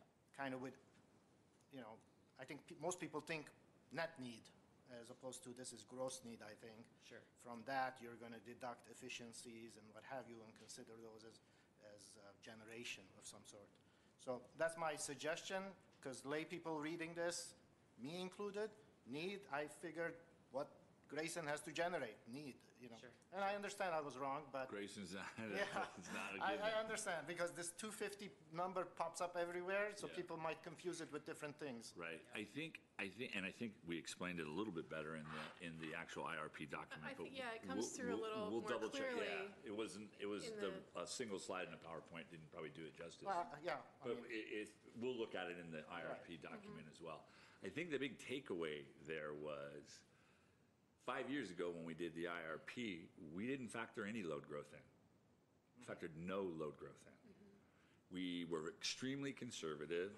There was at that time, SB 350 was just coming into, there wasn't the issues of the electrification of the transportation system and certainly not the electrification of the buildings, which is another, we don't actually address that as much in here, but that's coming. There are certain folks that are driving that extremely hard, whether it ends up getting to the point that some people have thought it would, and of course that'll probably be primarily new construction. So, how much new construction, would bear out how much additional load you'd have. But I think the big takeaway on this IRP was factoring those things in, especially electrification of transportation, and then seeing that no longer did we have a flat load curve. Even though in the IRP it clearly states we are one of the, correct me, your words, not mine, but one of the shining examples of conservation statewide in meeting or exceeding every single year our requirements of the CEC to reduce load. But that's going to change by virtue of the fact of, and it's really simple. It's a simple situation. If you hear the CEC, staff they will tell you now, when you look at where the greenhouse gas emissions are coming from, 41% come from vehicles. So if you're going to attack the problem in the timeline they want to attack it, that's where you want to go. You want to go after that, and you want to go after it hard. The other issues are also important, but that's where you're going to get the biggest bang for the buck, and that is really where they're pushing. Transit fleets will be 2030, LADOT, Foothill Transit, Metro by 2030. But that's a transportation agency. No, it'll be here, because they're going to integrate the charging stations into the bus stops. So every bus stop in Glendale, or not every bus stop, but quite a few of them will have charging facilities in them, and that'll be City of Glendale electricity that'll be being used.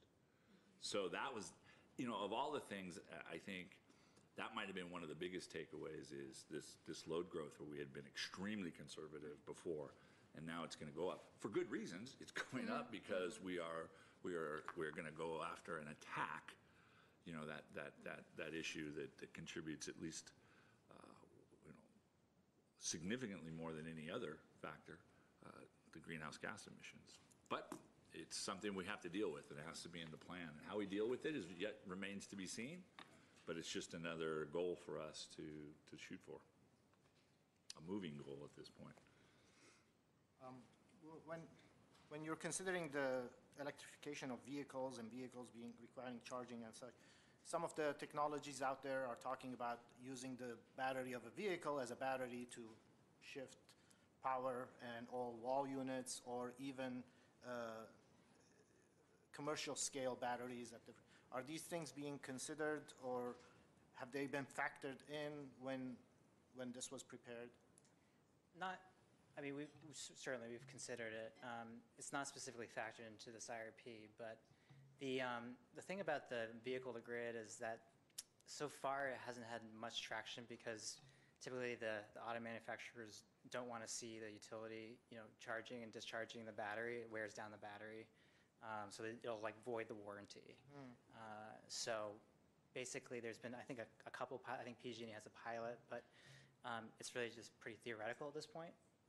But yes, it does theoretically have the potential to have more distributed battery kind of system.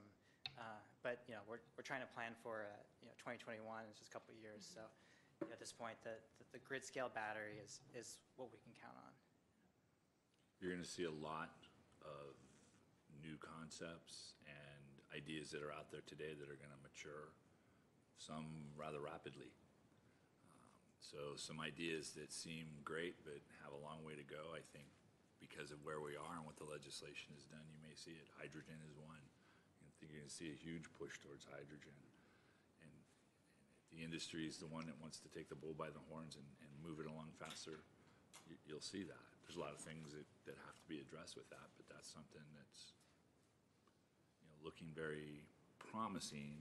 And when you look at it from an end result, it's how you get there that's going to be really, really difficult. And that would really affect projections in terms of electrical vehicle consumption, because the hydrogen car does not need that. It's not a plug-in. Right. Yeah.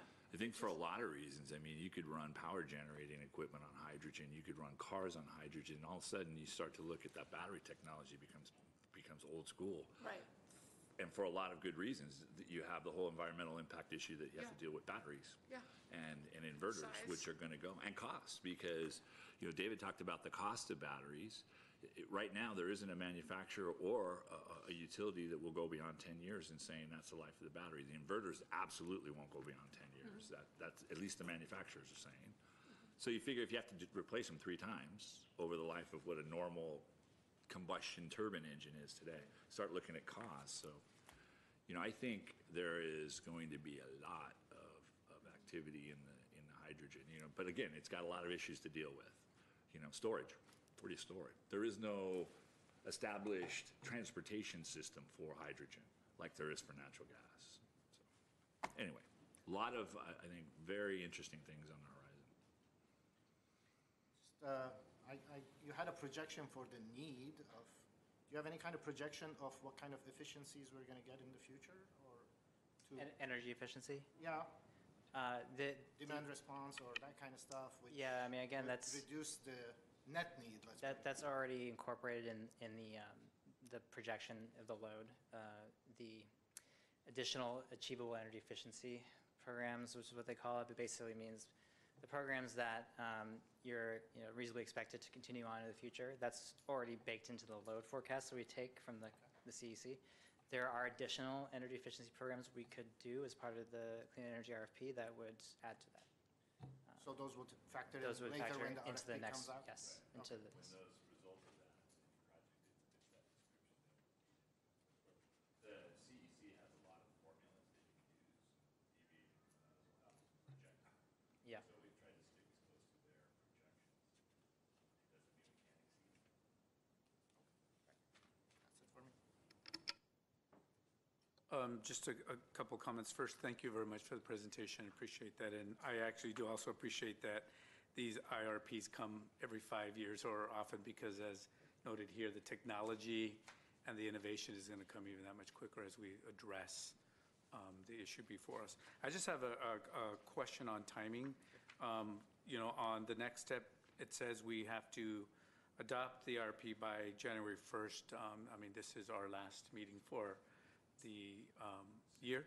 City council. So you were right, and as it moves forward, it's going to go before them, right? And then I see an extension on here if need be by the CEC, and we need to make a recommendation by April 30. What type of extensions do they grant if we needed to extend? Commissioner Carrasco, that would be an extension of the time to submit the IRP to the California Energy Commission. Right. So if need be, if we were working on an update to the IRP, we could request and obtain an extension of the time to submit. And that would be presumably a new approval of an updated IRP by council, and then that would be submitted to the CEC. We don't know for sure what that timeline is because it's all new ground. So whether I assume we would talk to them and tell them we're looking at 2 or 3 months or 2 or 3 weeks, whatever it may be. And I think that's where we would enter that discussion. But as Mr. Young had told us when this is new ground, so it's going to be really interesting on this first one. After the first one, it's going to be a lot more restrictive. And I think it'll be a lot cleaner the way the process moves because you won't have a lot of options. But for us, boy, I sure would like for us to be able to wrap it up by April. But we'll come back if obviously, we'll come back with a report on the clean energy RFP to you. But if we're anticipating that it's not moving in a a way that gets us to that April date, we'll let you know that we would be requesting an extension and how long that might be. Because we'll bring it back again, depending on how much it changes, at least if for no other reason, to say this is what the final document ended up being. So this is coming to City Council tomorrow, and I saw the motions. First one was the options that City Council could either adopt or adopt with a later date of update. I believe, well, when it comes to City Council to decide tomorrow, they have, at least on the recommended options, or not the recommended, but suggested course of action. The first one was adopt the IRP. The second one was adopt with a request of an update, I believe. I think that's the recommendation, yes. Yeah, is with my an question is update. what's going to be the staff recommendation to City Council On on whether to adopt it as is or adopt it with a request for update in a month or two or whatever. I think we're gonna ask that they approve it, adopt it, and we'll be back with the update prior to submitting the final. I think that's just a cleaner way to do it, and I think that's what the interest is. So, obviously, the council will know. Right. Because they're the ones that are gonna make the decision on where we go.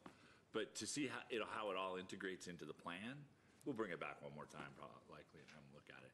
And just when we were talking about 5 years for updates, from our perspective, I'm gonna have our staff look at it annually, if for no other reason, just an exercise to go through it and see, has Right. anything changed dramatically? Should we go back? Should we change it? So we'll be doing that as a regular exercise. Whether there's nothing there, we don't need to do anything this year. But as David said in his presentation, so many things are happening, especially here in Glendale, and it's such a dynamic situation that I anticipate we'll probably be back at least once, if not twice, before the end of that 5-year period, which is not a bad thing. Anything else, commissioners? Well, I understand that this is not put in front of us for any kind of decision or recommendation formally, but is there any reason why we couldn't have a motion supporting the IRP document as presented to us? Commissioner Law, given that it's not agendized as an action, we couldn't do Yeah, a we formal motion, can't but we take could an action. absolutely consider feedback from the commissioners regarding this item.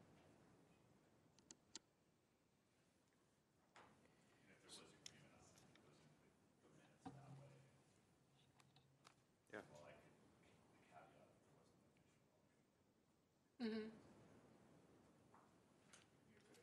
I think it would be beneficial if at least we could indicate that, the council should adopt it with staff coming back with an update prior to the RFP. Yes. Prior to the April deadline, or at least indicating an update on the extension. Yeah. I mean, Oh, that'd be great. I personally would like that. yeah, the key is let's get some update in there within, yeah. Yeah. Well, it sounds like it's going to be done anyways, but. It is, and you think you may become tired of me. Okay. So, but that's okay too. I'd rather you say I had enough. Never. That would never happen. Let's do it every X amount of period of time instead. From a staff perspective, we would conduct that exercise, but let me report that out. It's up to you. But believe me, if I have more than enough information, be pretty regular. I mean, it seems to me to be a very thoroughly researched document, and I'm satisfied with it. So I leave it to the other commissioners to express their feelings if they wish. So unless there's anything else, I certainly don't have any contrary thoughts to express, but I just want to point out that an IRP is also a snapshot in time, using the best information available to us at the current moment, and with an assumption that technology isn't going to make some dramatic change in the next year and a half or so, when we're going to be making some investments in the system. So we can always reopen all of those assumptions and all of those decisions and change them at some point in the future when that technological breakthrough happens, or when those facts change, or when we have better information to do that. So I think this is a very good IRP, given the circumstances and given the reality that we face right now. But it's going to be a continuously updated and ongoing process of planning for the future of the system. And I think what you're talking about on the technology side will probably be the biggest impetus for us coming back and looking at at reviewing and looking at changes to the document. As I told council in sort of just an, extreme manner, you can have me change it weekly if you'd like. Right. All the CEC said is just do it every 5 years. I think your staff would probably object to that, but I don't know that. Yeah, and we've just opened a new session of the legislature, Mm-hmm. and, the regulatory environment, again, could change. There's absolutely, Ms. Law, going to be, so- you're going to see a couple, 2, 3 things that will continue to come back. I think wildfire issues are going to continue to have impact, so we got to watch how that goes. I mentioned the geothermal, depending on where they push that. So there's a lot of things out there that are going to drive review and possibly revisions to the document even after we submit what is our first blush Excellent. Okay. final. Very good. Thank you for that presentation. That was very well done. Okay. Next item, please. Oh, do we need, sorry. Yeah, so Oh, yeah, I it guess looks we like all of the cards actually are specific to 4A, so we should probably take comment on 4A before moving on. So let me first call Jim Caldwell, please, and followed by Jim is going to be Dan Brotman. Given the lateness of the hour, I think we should probably go down to 3 minutes. Is that going to be sufficient to your needs? No. Well, We'll see. I hope it will be. Okay. All right, thank you. My name's Jim Caldwell, and I guess I'm here representing the Sierra Club. At least that's who's going to pay my bill for being here. So I want to focus on just this 250 megawatts of need and just not talk about the rest of it in the sense of time.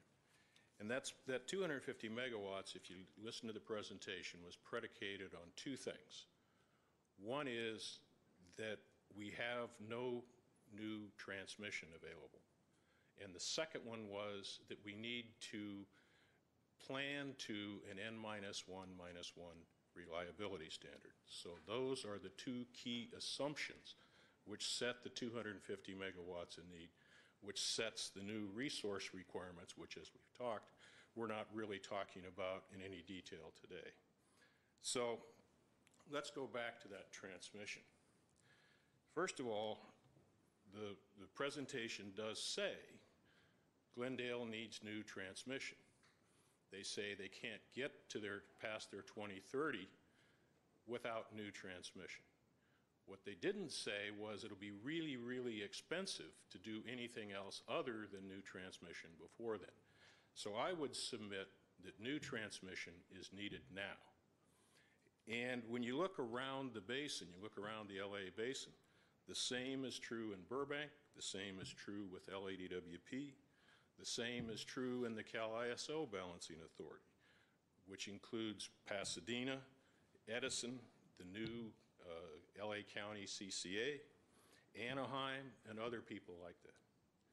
Okay, they all need new transmission into the LA basin, especially when you consider, one, the cost of building new gas, which is roughly 2 to 4 to 10 times what the cost of some of these other alternatives are if they are available, and certainly that kind of multiple over new transmission. And secondly, things like the loss of gas supply capacity that we're going to see when we find a deal realistically with Aliso Canyon and other gas storage issues and all the pipeline issues that we see around the West.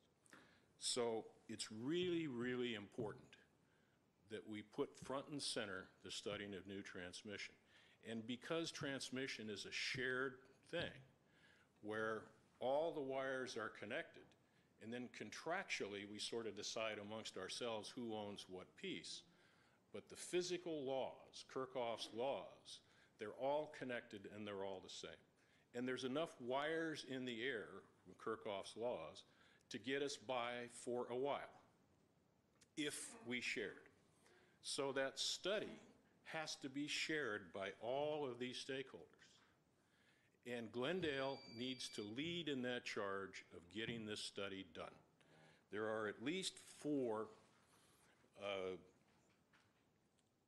physical solutions that we can think of that have been proposed at some level that need study.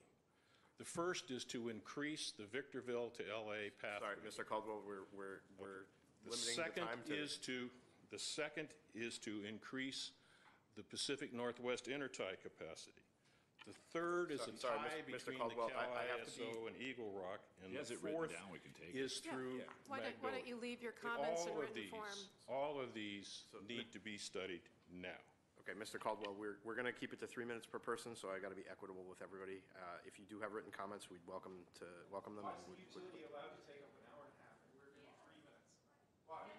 Well, This is typical of the process here, is the public is limited in the amount we're able to talk. there's always going to be a limitation on the amount of time that every individual speaker is going to be given, and we're going to limit that to 3 minutes because it is now, we've been at this for 2 hours. And Can I just put in one more? I'm sorry, paragraph? Mr. Caldwell, I can't do that because if I break the rules for you, then I have to break it for everyone, and I'm going to keep it to a 3 minute. Let me just then say on my way off that the N-1-1 reliability standard does not apply to Glendale. Specifically, FERC exempted anybody underneath a balancing authority from that standard. Okay. Every Mr. other Caldwell, utility I'm sorry. in the state who's similarly situated to GWP, none plan to an N-1-1 standard. I appreciate that very much.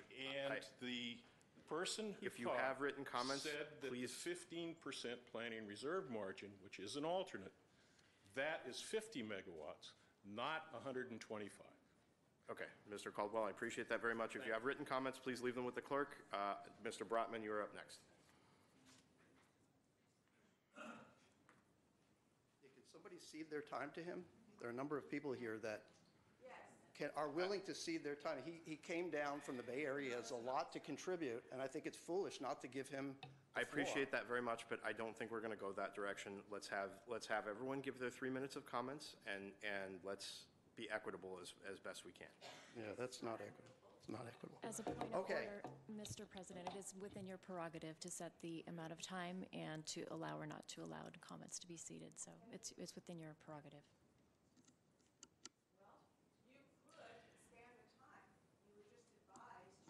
And I would encourage you to only take comments from speakers that are at the podium so that we can keep some decorum in the room. Yeah, so outbursts in the room, I'd like to keep to a minimum. Here's what we'll do. If there's anybody in here that would like to cede their time to allow Mr. Caldwell to go forward, please raise your hand. Okay. So I need all of you to come up and state your names for the record. And what I'm going to do is, it's going to be 3 minutes per person, so we can. Hello, my name's Arlene Vidor. I will give my time to Mr. Caldwell. If he doesn't need it, then I'll give my time to Mr. Brotman. Okay, so Arlene, so you're waiving your comment so that Mr. Caldwell can continue to speak. And what's your name, miss? Joanna Pringle.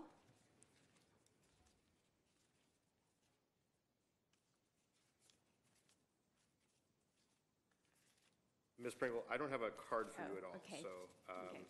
have you submitted a comment card? No, I haven't. No, Okay. I late, sorry. So you're going to have to submit one if you want to waive your comment time and cede it over. I'll do that.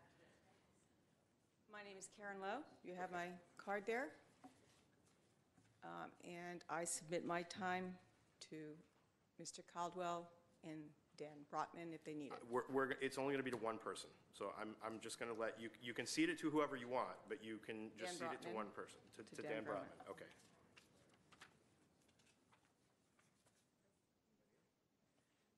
Okay, anybody else going to cede their time?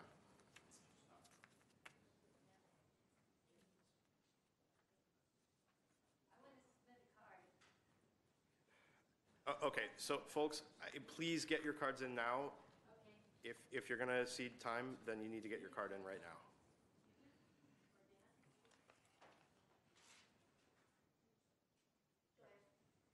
Okay.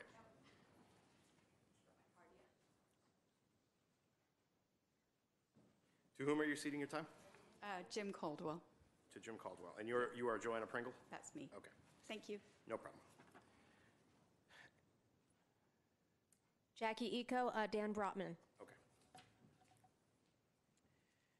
Okay, so that means that Mr. Caldwell has another 6 minutes. Mr. Brotman, you'll have 9 minutes total, and this is going to be it. So unless somebody else wants to do it, speak now or forever hold your peace. Okay, hang on for one moment, Mr. Caldwell. And ma'am, what? Okay.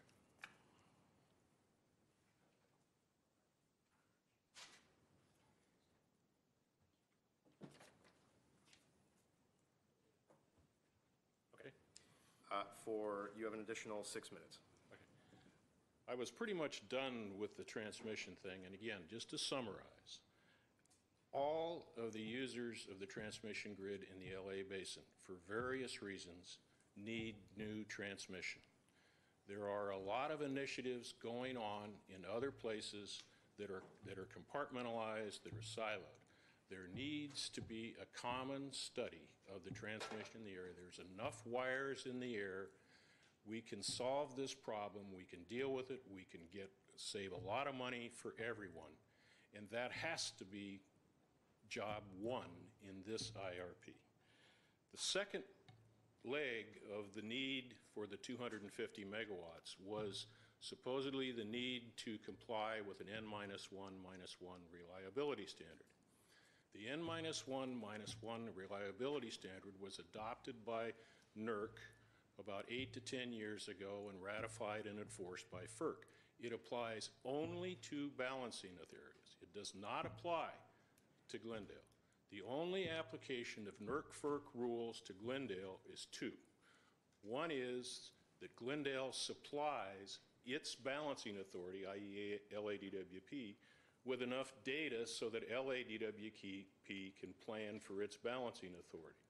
And the second thing is that if the balancing authority is in a position where it has to shed load, then Glendale must participate in that load shedding exercise. Those are the only requirements, legal and good utility practice, to Glendale. The reference to the 15% planning reserve margin at the PUC is another common thing. If that were to apply to this situation, it would mean that the reserve requirements from Glendale would be like 50 megawatts, not 125. 125 megawatts is a 35 to 40% planning reserve margin. That is simply not economically sustainable for any utility. And this issue needs to be made clear. Those are the two issues. Now, it's common that, these reserves do not have to be owned by the utility. They are common to contract form. The contract also requires transmission, which means we have to get back to the transmission study in order to do this. It's also common to occasionally so-called lean on your neighbor. Now, the neighbor doesn't necessarily like that, and you need to compensate the neighbor. So the issue in both cases is really diplomacy, negotiation. And that's what has to happen. And what's different now than what it was in the past is that everyone is in essentially the same boat. And so everyone has to step up and get to the table. And Glendale will save a lot of money and a lot of time and a lot of effort if they do that, as opposed to building 250 megawatts of new gas that will be, as the presentation showed, only used in the case of a contingency or maybe 50 to 60 hours out of the year.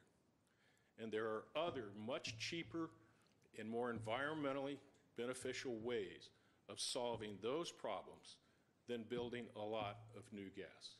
No one in the state is considering building new gas in light of where we're going in terms of decarbonization and in light of where we are in terms of gas supply. That the issues of Aliso Canyon, the issues of gas pipeline explosions in Arizona, and then one recently, a couple months ago in Idaho, that impacted gas supply to the LA basin. Those are real issues. And this utility should not rely on that resource for its future. Thank you. Thank you, Mr. Coleman.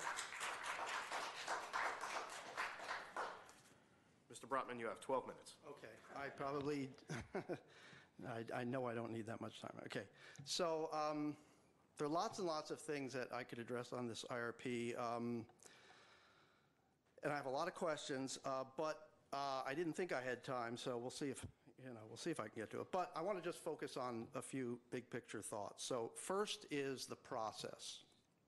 I mentioned at the last meeting a month ago how our neighboring utilities, Pasadena and Burbank, went through a very robust community engagement process. I won't go through all the details again. You heard that last time. The contrast with GWP dropping this IRP on a Friday for a commission meeting the following Monday and then taking it to City Council for approval on Tuesday is frankly shameful. I hate to use that word, but it's true.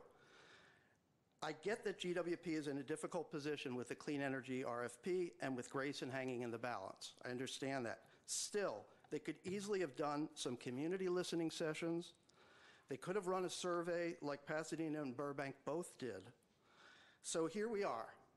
Conveniently, there's really no time left for the commission or the council to request changes. So the important thing now is to make sure that this placeholder IRP does not get filed with the CEC and that the IRP which does get produced in the spring or summer is done properly. There should be a community stakeholder technical advisory group set up, as Pasadena did. There should be a community survey. It should be properly promoted. And there should be multiple sessions giving the public a platform to learn and to express their wishes for the utility which we own, okay? Beyond that, I have two suggestions for the IRP to come. First, it must include a social cost of carbon in any scenario that involves greenhouse gases, fossil fuels.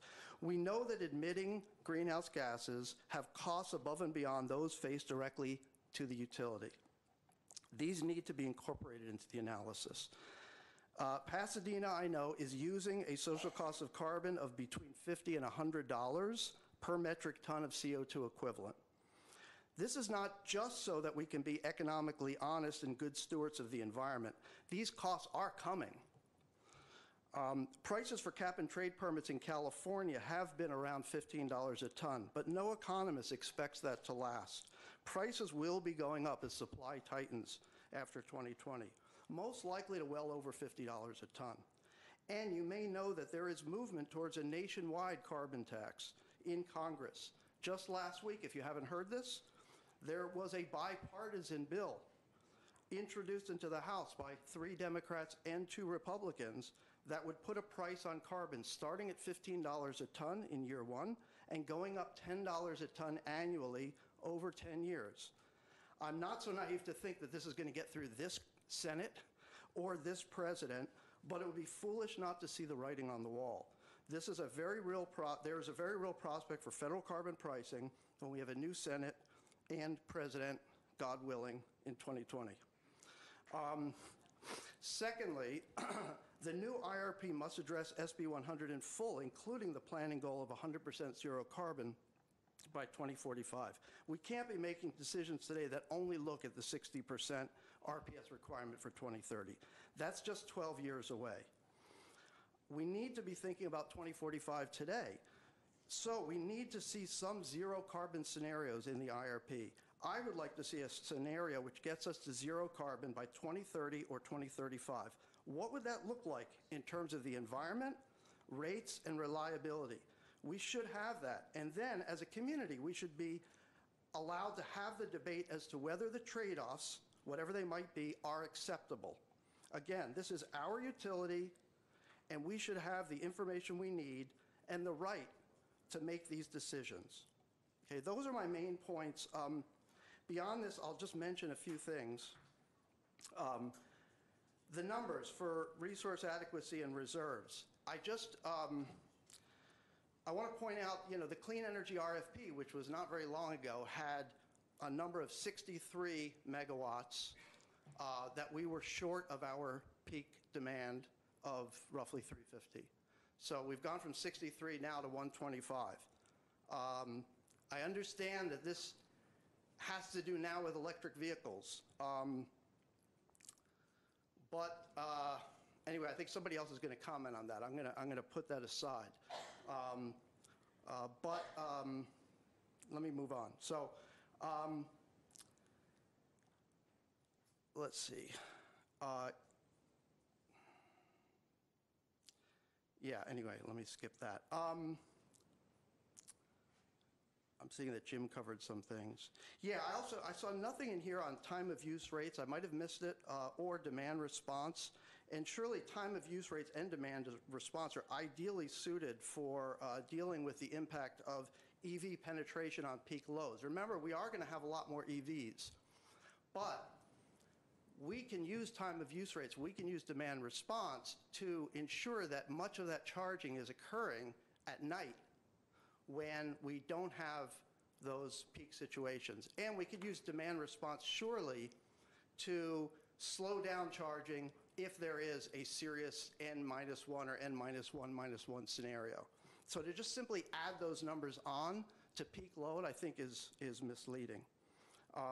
Anyway, I'll leave it there. Thank you very much. Thank you, Mr. Brutman. Next up. Could I just ask a very quick question? Sure. Mr. Zern, is it correct that there will be opportunities for public participation in the IRP process later in the spring once the clean energy RFP has been settled? I think you saw Mr. Millar had it on his future schedule. Okay. Specifically stated, it didn't detail exactly what that would be. It just gave a time frame for presentation in public. Just wanted to make sure that I had understood exactly. The speaker also mentioned, changes to the IRP. It's only being, it's a formal legislative body or governing body approval. We're not even submitted anything. So the document itself, we don't submit anything at this point in time. So I think we had a pretty robust discussion about changes, revisions, going forward. So it isn't like a drop-dead last chance to do something. So there is time for additional public participation, feedback. Yes, ma'am. This is an iterative process. This is fully baked. This is what you get, and we're done. Right. At this point. Right. And there's certainly always going to be things that are going to be disputed, and that's fine. But we will definitely, when we have something more concrete to present, we'll do that. All right, thanks. I just wanted clarity on that. Okay. Mr. President? Up next is Vicky Kirschenbaum, followed by Bert Culver. Ms. Kirschenbaum, you have 3 minutes. Thank you. Thank you for the opportunity to speak. I'm with the Sustainable Burbank Commission. I did have a chance to read through the current draft of IRP and also the interim Glendale IRP. Our cities are both in the LA Balancing Authority. We have similar options and interests in long-term energy planning. Burbank has done quite a bit of outreach to the public on our IRP. We did have 2 town halls and we conducted a survey. 82% of respondents said they wanted more renewable energy for the city, and half said they would pay more. For the draft IRP, BWP modeled 12 options, various power mixes to comply with SB 100 and other state mandates, and BWP indicated their top 3 choices. The top 3 preclude investing in repowering Intermountain Power Plant as a gas plant, and preclude signing up for a 50-year contract for gas from that plant. BWP feels such investments would be financially unsound and result in stranded assets. Wind and solar prices fell 18% in the first half of 2018, and energy storage costs continue to plummet. I was surprised to see that GWP in the interim IRP insisted that access to the Southern Transmission System is only possible if the utility invests in the repowering of IPP as a gas plant. To force a utility to make such an investment in order to gain access to a line is against FERC regulations. In any case, as I said, Burbank feels investing in IPP would be financially unwise. It's also a poor choice for Glendale. As open a document as the IRP is, investing in IPP or a long-term contract, those are not things that remain open. They would be locked in for decades.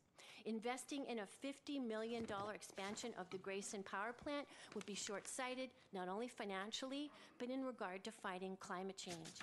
The recent report by the UN Intergovernmental Panel on Climate Change states we have 12 years to turn away from fossil fuels and move toward 100% renewables. And if we don't, we will risk catastrophic results. California is already experiencing extreme heat, prolonged drought, massive wildfires, fires. We can't begin to address this enormous threat if we continue to burn fossil fuels to generate electricity. I'm proud to say that on the Sustainable Burbank Commission, we are advocating for 100% renewable energy for Burbank by 2030, going past the state mandates. BWP has stated this is quite possible. It requires political will and policy changes. Cities across this country have set this goal, including San Francisco, Santa Barbara, Encinitas. Santa Monica plans to be 100% fossil-free by the end of next year.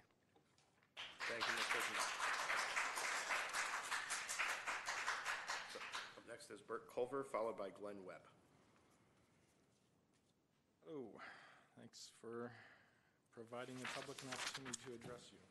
Unfortunately, we can't ask him questions like you were able to, but so I'm here to talk about an out-of-control public utility that is operating like an investor-owned utility.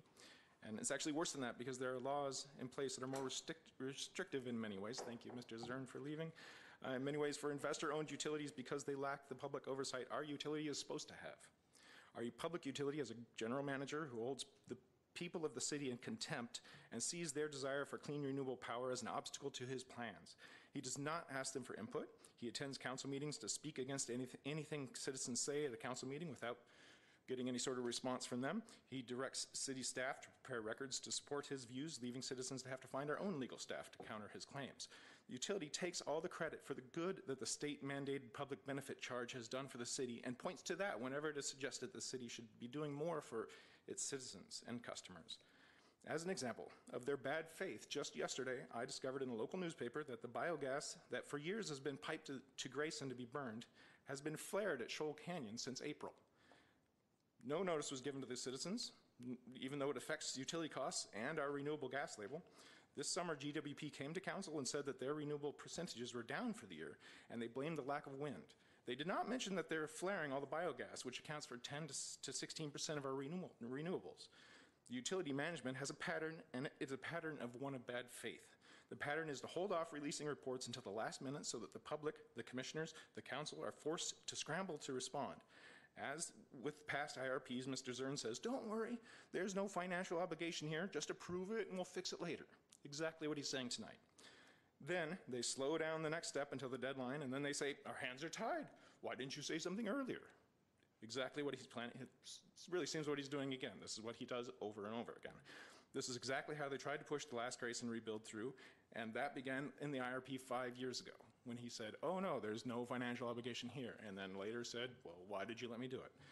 Okay, the IRP is a joke. It is filled with inconsistencies and omissions of facts. It takes none of the information presented by members of the council, utility commission, or the public around the last IRP into account. It claims to be a placeholder, but in it, it only says it has to be updated by 2024. I'll skip ahead. I thought I was going to have 5 minutes, but you guys changed it. The utility is required by law to first acquire all available energy efficiency and demand reduction resources that are cost-effective, reliable, and feasible. But they have only ever spent the public benefit charge on these programs. As far as I can tell, they haven't used the utility budget for any of these programs. It's too little, and it does not reflect the desires of the people of Glendale. I call for the Commission to reject the inadequate IRP unless it is significantly rewritten to include public feedback and contains a specific schedule for updating it to include the findings from the renewables RFP. They're presenting it as a placeholder, but it's not written like that. And yeah, I call for the immediate resignation of Steve Zern to be replaced by a leader who actively seeks and incorporates the public's views into the utility's decisions.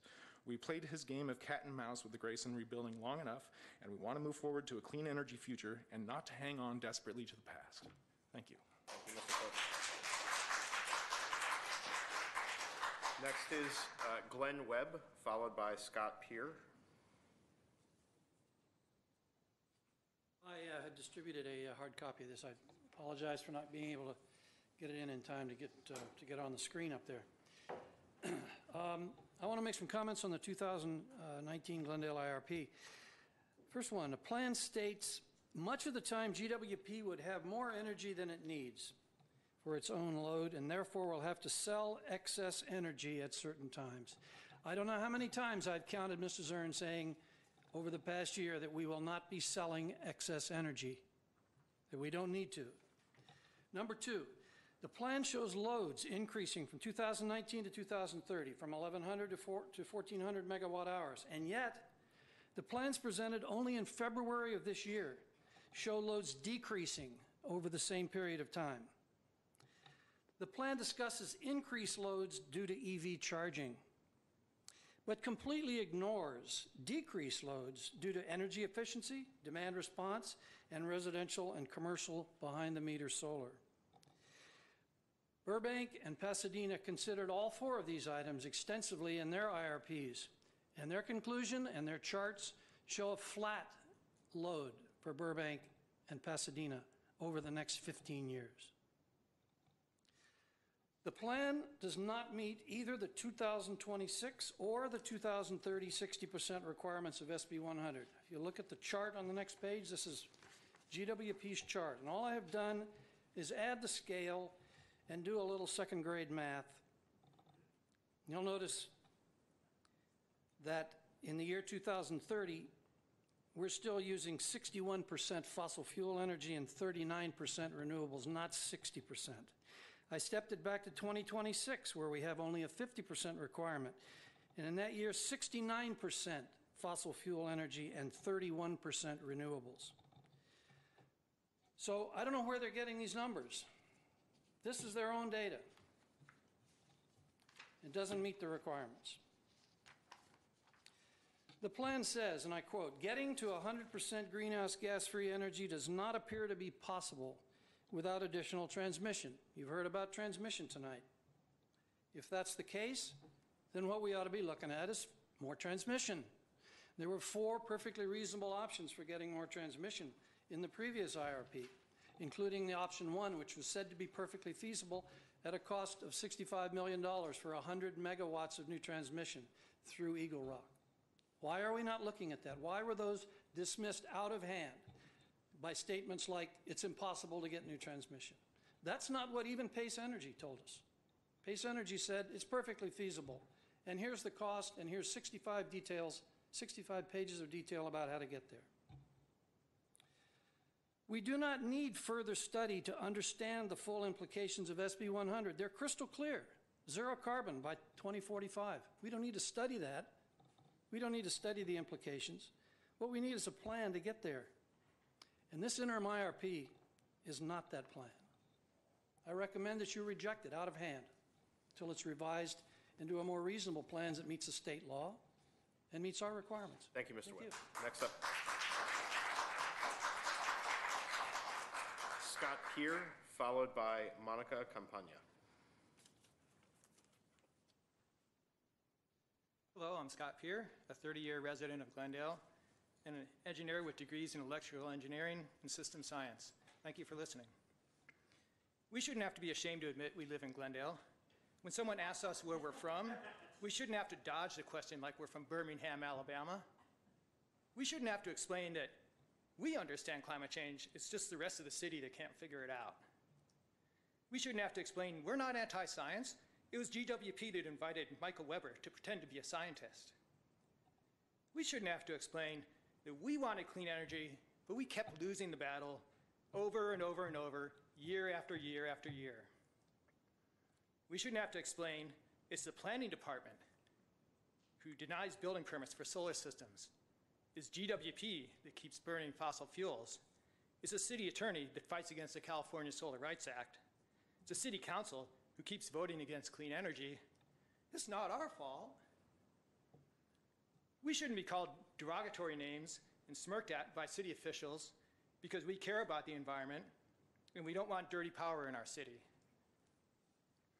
We shouldn't have to hear about how we don't understand how electricity works when some of us have degrees in electrical engineering and decades of engineering experience.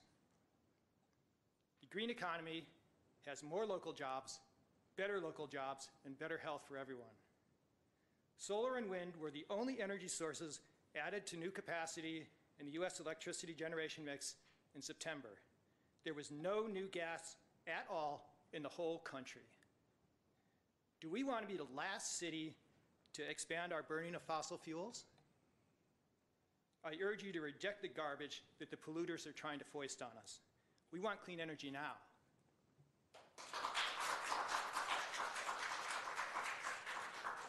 Up next is Monica Campagna, followed by Mike Allen. Okay, Mr. Allen.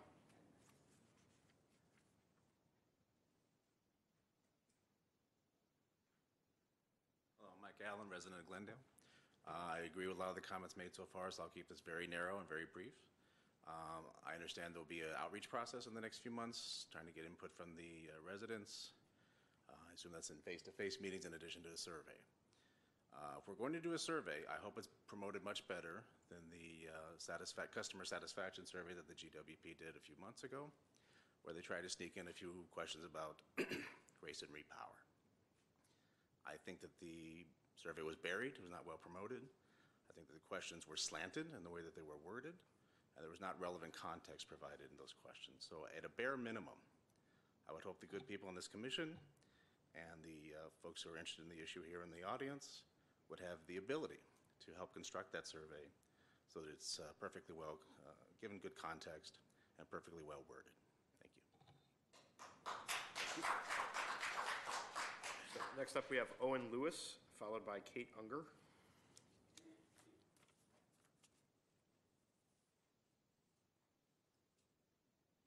Good evening. My name is Owen Lewis. I'm a Glendale resident. I'd like to talk about your local renewable energy portfolio and make the case for utilizing microturbines burning Shoal Canyon landfill gas at the Grayson Power Plant site.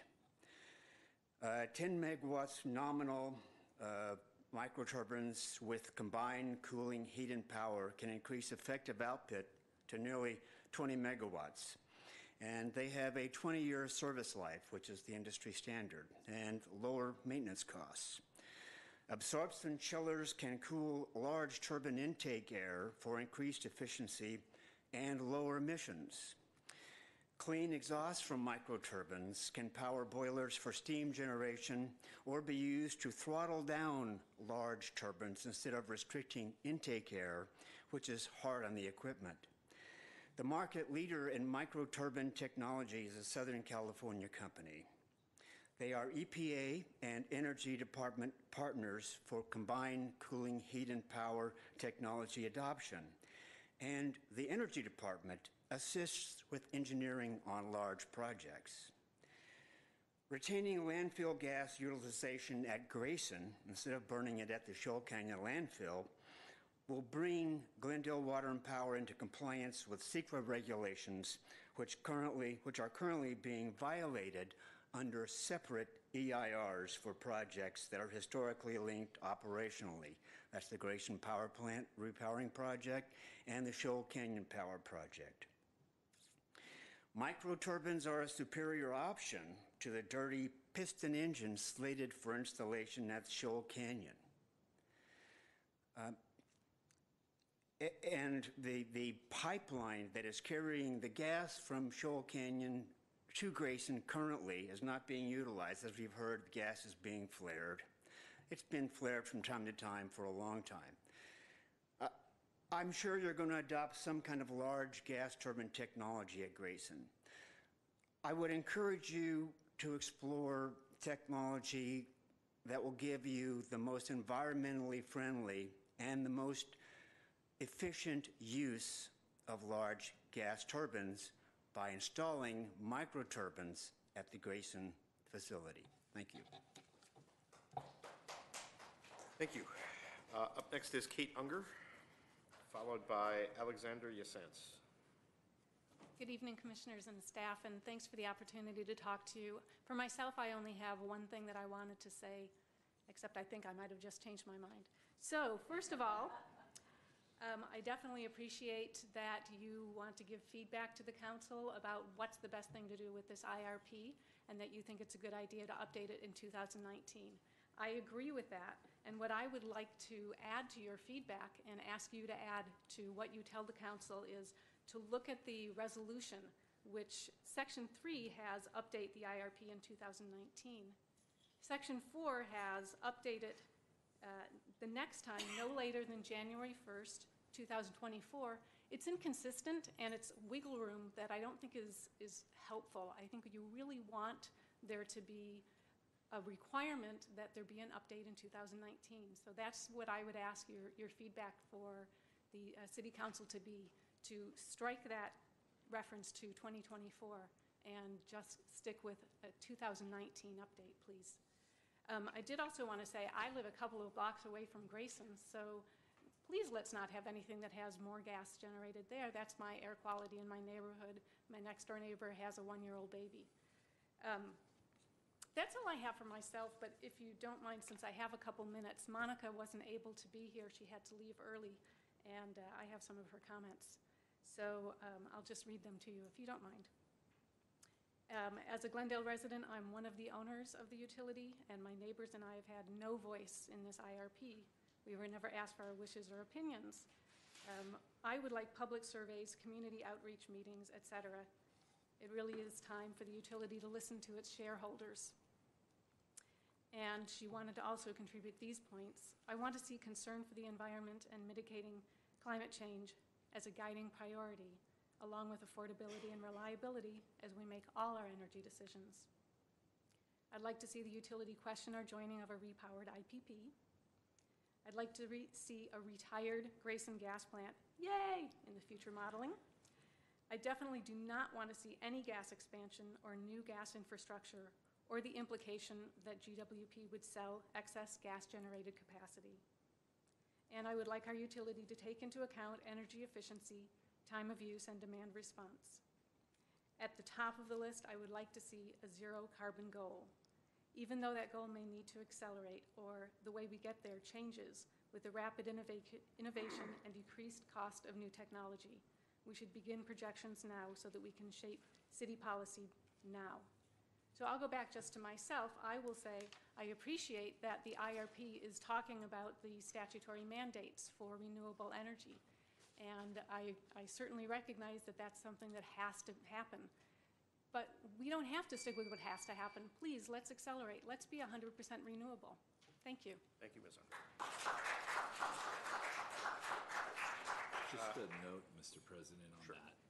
The first point the speaker made about the options for council is, again, just let me reiterate, I'm going to essentially take that second option off the table and just say we're recommending the first option, which is the 2019. Yeah, if I may add to that, the requirement that council adopt is an IRP as well as a schedule for updating the IRP. And so the 2024 date was put into the resolution because that's the absolute outside date that would be the 5-year period. But it also directs GWP to update the IRP in 2019. So that's included in the resolution.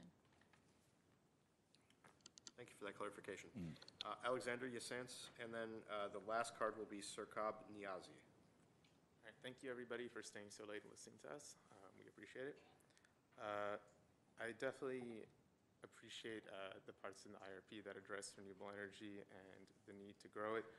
I want to echo support for more public outreach. I really think that it's good for the citizens to have more face-to-face kind of meetings with people of our city, people of the utility, like Steve Zern.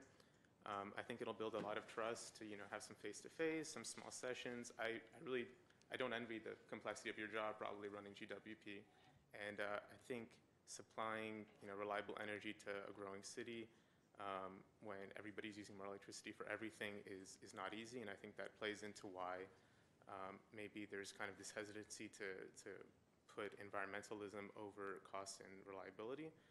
But I think we're living in times where again, it's all about risk, and we don't want to hedge too much risk that by not downscaling the use of gas and divesting from dirty power in other states, that we're contributing to a global problem that's, again, it's just going to cause us massive headaches. And again, my generation too, I'm 21, so massive problems down the line. Let's see what else. Just one thing that wasn't talked about, but I just wanted to put out there. There's this bigger question too of, all these, the IRP and everything is predicated on, right, like what Glendale's using, our power needs, and how they may grow.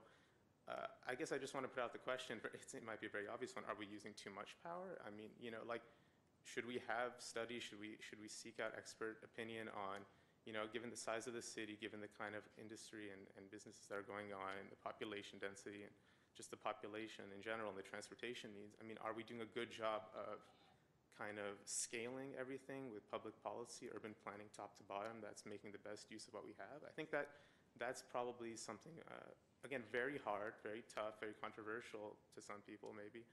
But I think maybe, the city, the commission should take that into account, because urban planning is definitely a top to bottom thing, and everything plays into each other, so it's all very integrated. Obviously, second question, I think that definitely continuing investment in efficiency and downscaling energy use while maintaining quality of life is very important. So I think one huge thing that we can all do, because again, all these problems, all these headaches and the need for these complex analytics and more infrastructure, they're all predicated on how much we need, how much we use, and then that reflects how much we need to have backed up. So again, like, how can we use less? Let's look at that, let's make some investments. And again, I think that I would want to see that as a driving force, because I think we all use a little too much, right? I mean, we can do better. One thing too for the EV growth, that's predicated, I think, on, again, the current transportation infrastructure looking the same. Like, look, everybody has a car. Okay, I'll wrap up in like 30 seconds. Thank you. So maybe that should be looked at too. Like, does it make sense? Are there things we can do if people need to get from one end of Glendale to another, or Glendale to Burbank, Glendale to Pasadena? Can we do things to facilitate them not having to use single-use passenger vehicles, right? So, some increase better bus lines, electrified buses, light rail, anything that makes sense. So again, I think that there's a lot of room to reduce energy use, and I just appreciate this, and I think that it's good for the city to have this kind of back and forth between everybody. And I really appreciate the work you guys do. I've enjoyed living here my 20 years so far. So. Thank you. And then next up is Sirkab Niazi. Good evening. Thank you for the opportunity to give our feedback. I had a couple of things. Some of them already got addressed in part. Again, about the EV use growth, there was a point, the remaining point that I'm going to make is the 2015 IRP did mention EVs while overall projecting a decrease in our peak demand. It called out a transformation scenario where if due to falling battery prices, if EV adoption goes really high, we might end up with a use, the peak, like, so it projected vehicle sales for PHEV that may go as high as 40% by 2025 instead of 15% by current standards. And in that scenario, it said that it would be an increase of about 2 megawatts by 2030. So that's really not in line with what we're seeing now. So I don't know where the differences are in those numbers. So that was one point. The other point was Dan also did mention that things like time of use and demand response can be used to really incentivize EV electricity usage. Another thing is people who buy EVs tend to also get solar. Now I know in GWP it's a lot harder to get solar. We have in our household 3 EVs now. We've been all EV, all electric for a while, and really compared to all of my friends that have gotten solar, it's been much harder to get a good solar package here. The incentives just aren't there, and disincentives are there. So, I mean, those are all things that we can look at, and we need to project, when we're projecting EV growth, we need to also project the corresponding home solar growth that will come as long as you let it happen. Also, just another point about the batteries, the prices are going down, as they mentioned. Tesla had this in South Australia. They had this at the time, the world's largest battery. It was a 100 megawatt, 129 megawatt hour. It cost around about 65 million US dollars. And in its first year, and they were first movers, it's already made back about a third of the cost. Of course, they're in a tricky energy trading environment where they are able to take much better advantage of it. And the really fast switching that the battery really allowed them to make a lot of money. Sorry, I'll finish real quickly. Also, just want to move on to the point of reducing. I mean, we can also incentivize things like peak day usage is often like evening home AC usage. And we can incentivize things like whole house fans where usually on hot days we still have cool evenings and we're not taking advantage of that. People are running 5 kilowatt, 6 kilowatt ACs where an 800 watt fan can do that job in about 15 minutes. So, and also, another point, hydrogen is not an energy source. It's really energy storage. It doesn't really solve your source problems. So I don't think hydrogen really solves that much of our issue. Thank you very much. Thank you very much. So those are all the cards that I have. Madam Clerk, do you have any cards, additional cards at the desk? No, President. Okay. So with that, I think unless commissioners have anything else to add on 4A, we're going to move on to our next. Yeah, I do. Sure. Commissioner Kadikian. Sorry. Sometimes I feel we're always trying to catch up with the speed of technology is changing nowadays, whether it's EVs, batteries, and what have you. But with that in mind, I know the RFP was discussing about 63 megawatt need, and now we have 125 megawatt need. Is it because of the cars, basically? Yes? Yes. Okay. And time of use, demand, and demand response? All in the works, we're looking at those. So those have not been included completely in the IRP at this point? We haven't mentioned them, and I'll have to talk to David on that, how we integrate those in there, but they are actively being looked at. Okay. The idea was, it would be something that we might look at for our next rate study, but quite frankly, between us, I think it's going to happen way before that. So we're working now with some folks, and we'll have our consulting group that helped us with the last rate study work on specifically time of use, total time of use rates. We have time of use rates now. They're voluntary. Well, I mean, the idea is how it could reduce the demand. You can go all the way to the extreme like Edison does, which is time of use across the board. Okay. So that's something to look at, everything in between. And the Eagle Rock transmission, back then when it was looked into, 66 million may have looked a lot of money, but now compared to a 500? It's a lot more than that, Mr. Kadikian. It's a lot more than $65 million. So we can talk to you to more up to that when we address transmission as a whole. There's a lot of comments made about transmission. In some cases, I don't disagree that the transmission is key, and it is key. I think Mr. Caldwell mentioned it's key for a lot of us. Some of us are at a greater disadvantage than others. So the sense that we aren't pursuing that, we're not doing it publicly, but we are looking at options that we have with transmission providers to help us. So, and we'll continue to do that. And with regards to surveys, and I don't know, it's up to the commission, but could we have a look at surveys before they go out so that there's not kind of suggestions that it was tilted in one direction, the questions, or another? I mean, that's up to the commission to decide, but I know how you ask the question is pretty much how you get the survey sometimes. And maybe independent body could have a say in it? Another way to approach that would be to have this commission at some point just discuss whether or not we want to make a recommendation that the public engagement program for the revised RFP would be complete and robust and incorporate as much public, comment and feedback as possible. If we wanted, we can express our support for a robust process. That's one way of going about it. I also think incorporate the many ways that we can do that, whether it's in person, online, in language, things of that nature. All of the above. Yeah, all of the above. Right. I mean, I can certainly say the neighboring cities, didn't have a flawless survey as well. I mean, they all come with some issues, so we'll look at best practices and see what we can do going forward. Yeah, and we have the benefit of having just seen our neighbors go through this process, and I'm sure there are lessons that we can glean from their experience. You know, we've had a neighboring city come and weigh in on our process, so let's look and see what about those processes was successful, and did it really achieve the purpose of gathering an accurate picture of public opinion and public sentiment.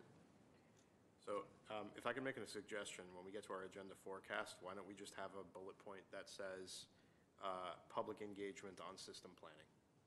And we just talk about what the utility is doing to do public engagement on all system planning matters. For the IRP going forward. For the IRP, for the RFP, for all of the we have a lot of irons in the fire in terms of system planning. Pretty much they'll all come together to. Right, and that all needs to unify into one conversation. Right. So why don't we just have, your staff can bring your draft plan for what that looks like. We can all talk about it and discuss whether we think it's adequate or not. And then that can kind of lay out our roadmap. We can do that. I concur. And quite frankly, back to you, Mr. Gadikian, I don't mind taking input on potential questions. Okay. We use professional survey firms, and the firms that we've used have traditionally done those surveys for other utilities, including NCMUA. But we can certainly get your input on questions. Okay. I don't mind that. Sounds good. Okay. Commissioners, any other action items to be taken on item 4A? Nope. No. Okay. Seeing none, we're going to move on to item number 5. Madam Clerk. 5, oral communications. Discussion is limited to items not part of this agenda. Each speaker is allowed 5 minutes. Commission may question or respond to the speaker, but there will be no debate or decision. The general manager may refer the matter to the appropriate staff for investigations and report. So, Madam Clerk, I don't have any cards for general oral communication in front of me. Are there any at the desk? I do not have any. So if there's no one in the audience that wishes to speak on general oral communication, then that matter will be closed. Oh, sorry, we have one gentleman in the back. If you could please hand your card to the clerk and then just identify yourself at the microphone. I just want to ask a question. I'm David Choi, resident of Glendale, been here 20 years. I live in Glen Oaks Canyon. I was just listening, and I just had a question for Mr. Zern. I was told that at Shoal we've been flaring since April, 24 hours a day. I was wondering when we might stop it. I noticed for a few months I've been having a lot of phlegm. I thought it was just me. I was kind of interested. I mean, it's kind of weird because I thought I knew how to control my allergies, but I talked to people in my neighborhood, and they all have some issues. And I just found out about this flaring, and thinking about going home, I feel like I have to ask this question: when you're going to stop flaring? Because I think it's kind of bad for the environment and bad for air quality. And I was also going to ask you, do you feel kind of bad about flaring and maybe not telling us that you're flaring? Because we have no air quality monitors anywhere in the neighborhood. And I feel like this is something that you should have shared with the public. I don't know if anybody agrees with that, but maybe you can, I'll go back and sit and you can answer the question as when you might stop flaring and whether this is just a tactic to get the power plant installed there maybe. But please answer my question. So the quick answer there is that based on studies done at Grayson, we could no longer burn there because of the emissions. The emissions were so poor.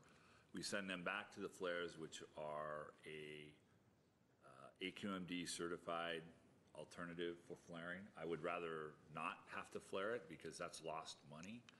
But at the end of the day, the health impacts by burning at Grayson were so severe that we needed to shift it back to the flares. I don't have a timeline for when that's going to end. Those flares were made to do that. That's where the flaring operation was originally installed. They've been flared. I'm sorry, sir, but yes, they were. Prior to 1992, and from the time the flares were in there, it was 24/7.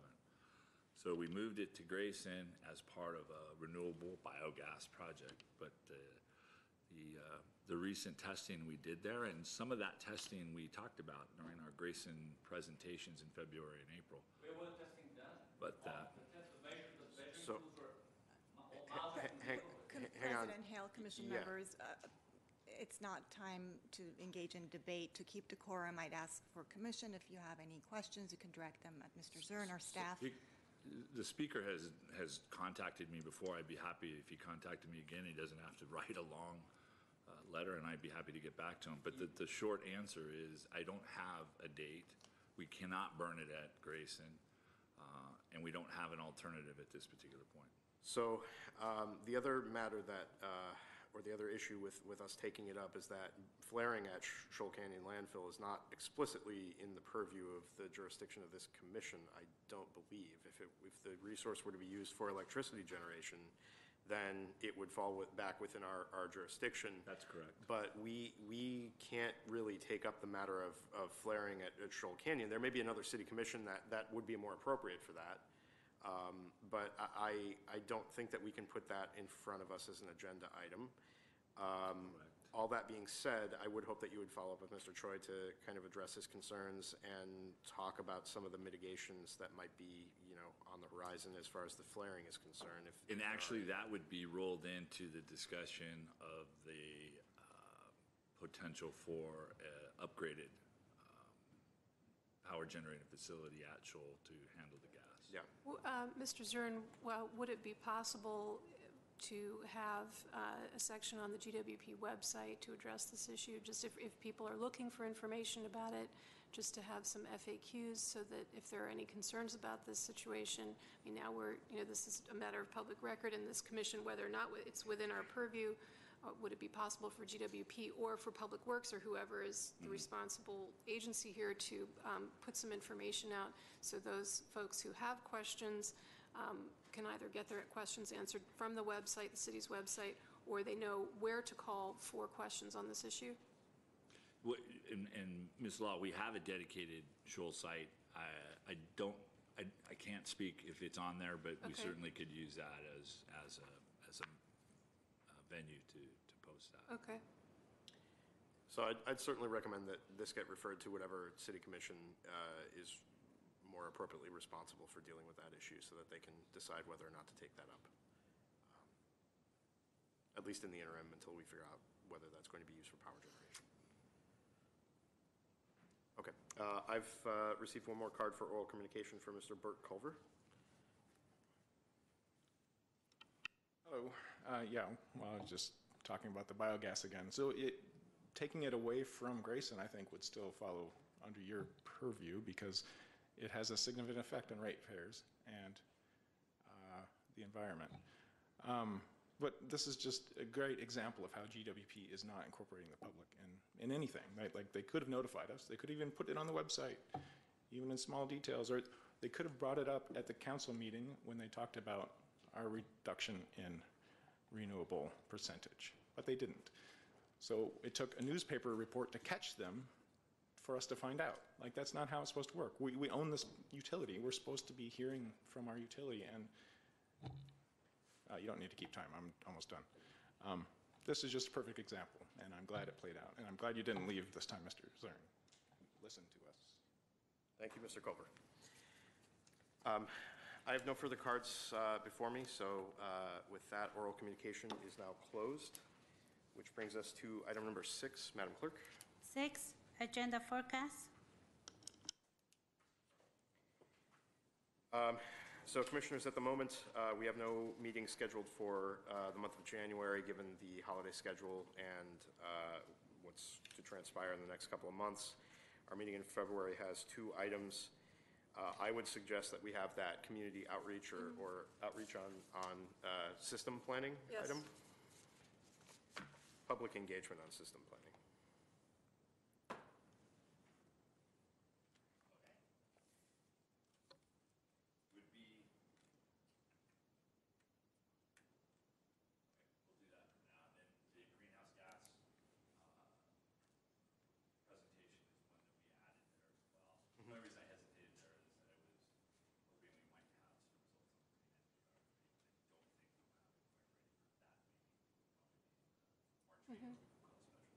Understood. Okay, If I can, President. Sure. yes. I did indicate a request in our last meeting, and I know we had to push this back because we figured we'd go long today, but I don't want to lose sight of the request I made for load shedding protocol. Oh, yes. Oh, yeah. Yeah, no, Uh-huh. that's actually really good. Yep. Thank you.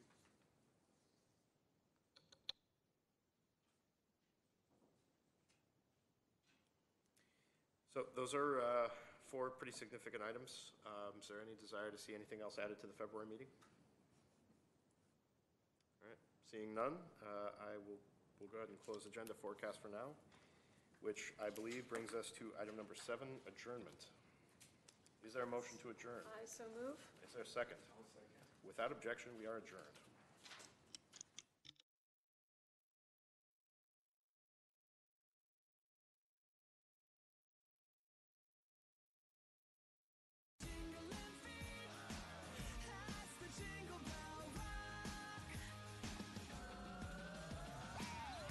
FEC vests and step into the darkened jungle labyrinth.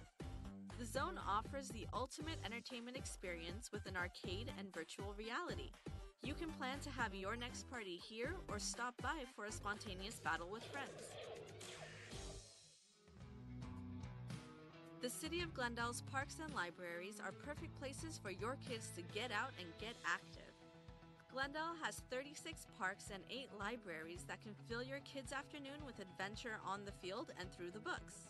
Glendale Parks and Recreation's Leisure Guide provides the community with a number of activities they can enjoy through the seasons. Check out the Leisure Guide online to see what activities Parks and Recreations has to offer. Glendale's libraries also have exciting activities and workshops to help your kids gain skills in reading, programming, and more. Our libraries host story times for all ages and have opportunities for kids to explore their creative side. For more fun activities at Glendale Public Libraries, visit glendaleca.gov/library. No matter the season, Glendale has tons of activities for kids to enjoy and parents to take a short breather.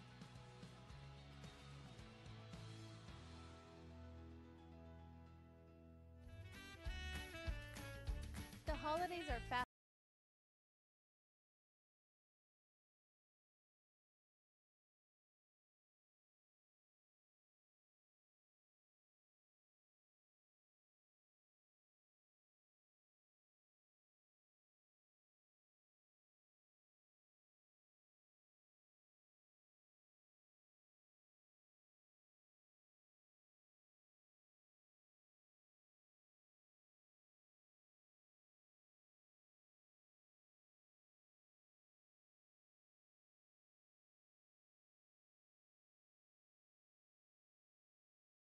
Cram a classic car full of toys for children in our community.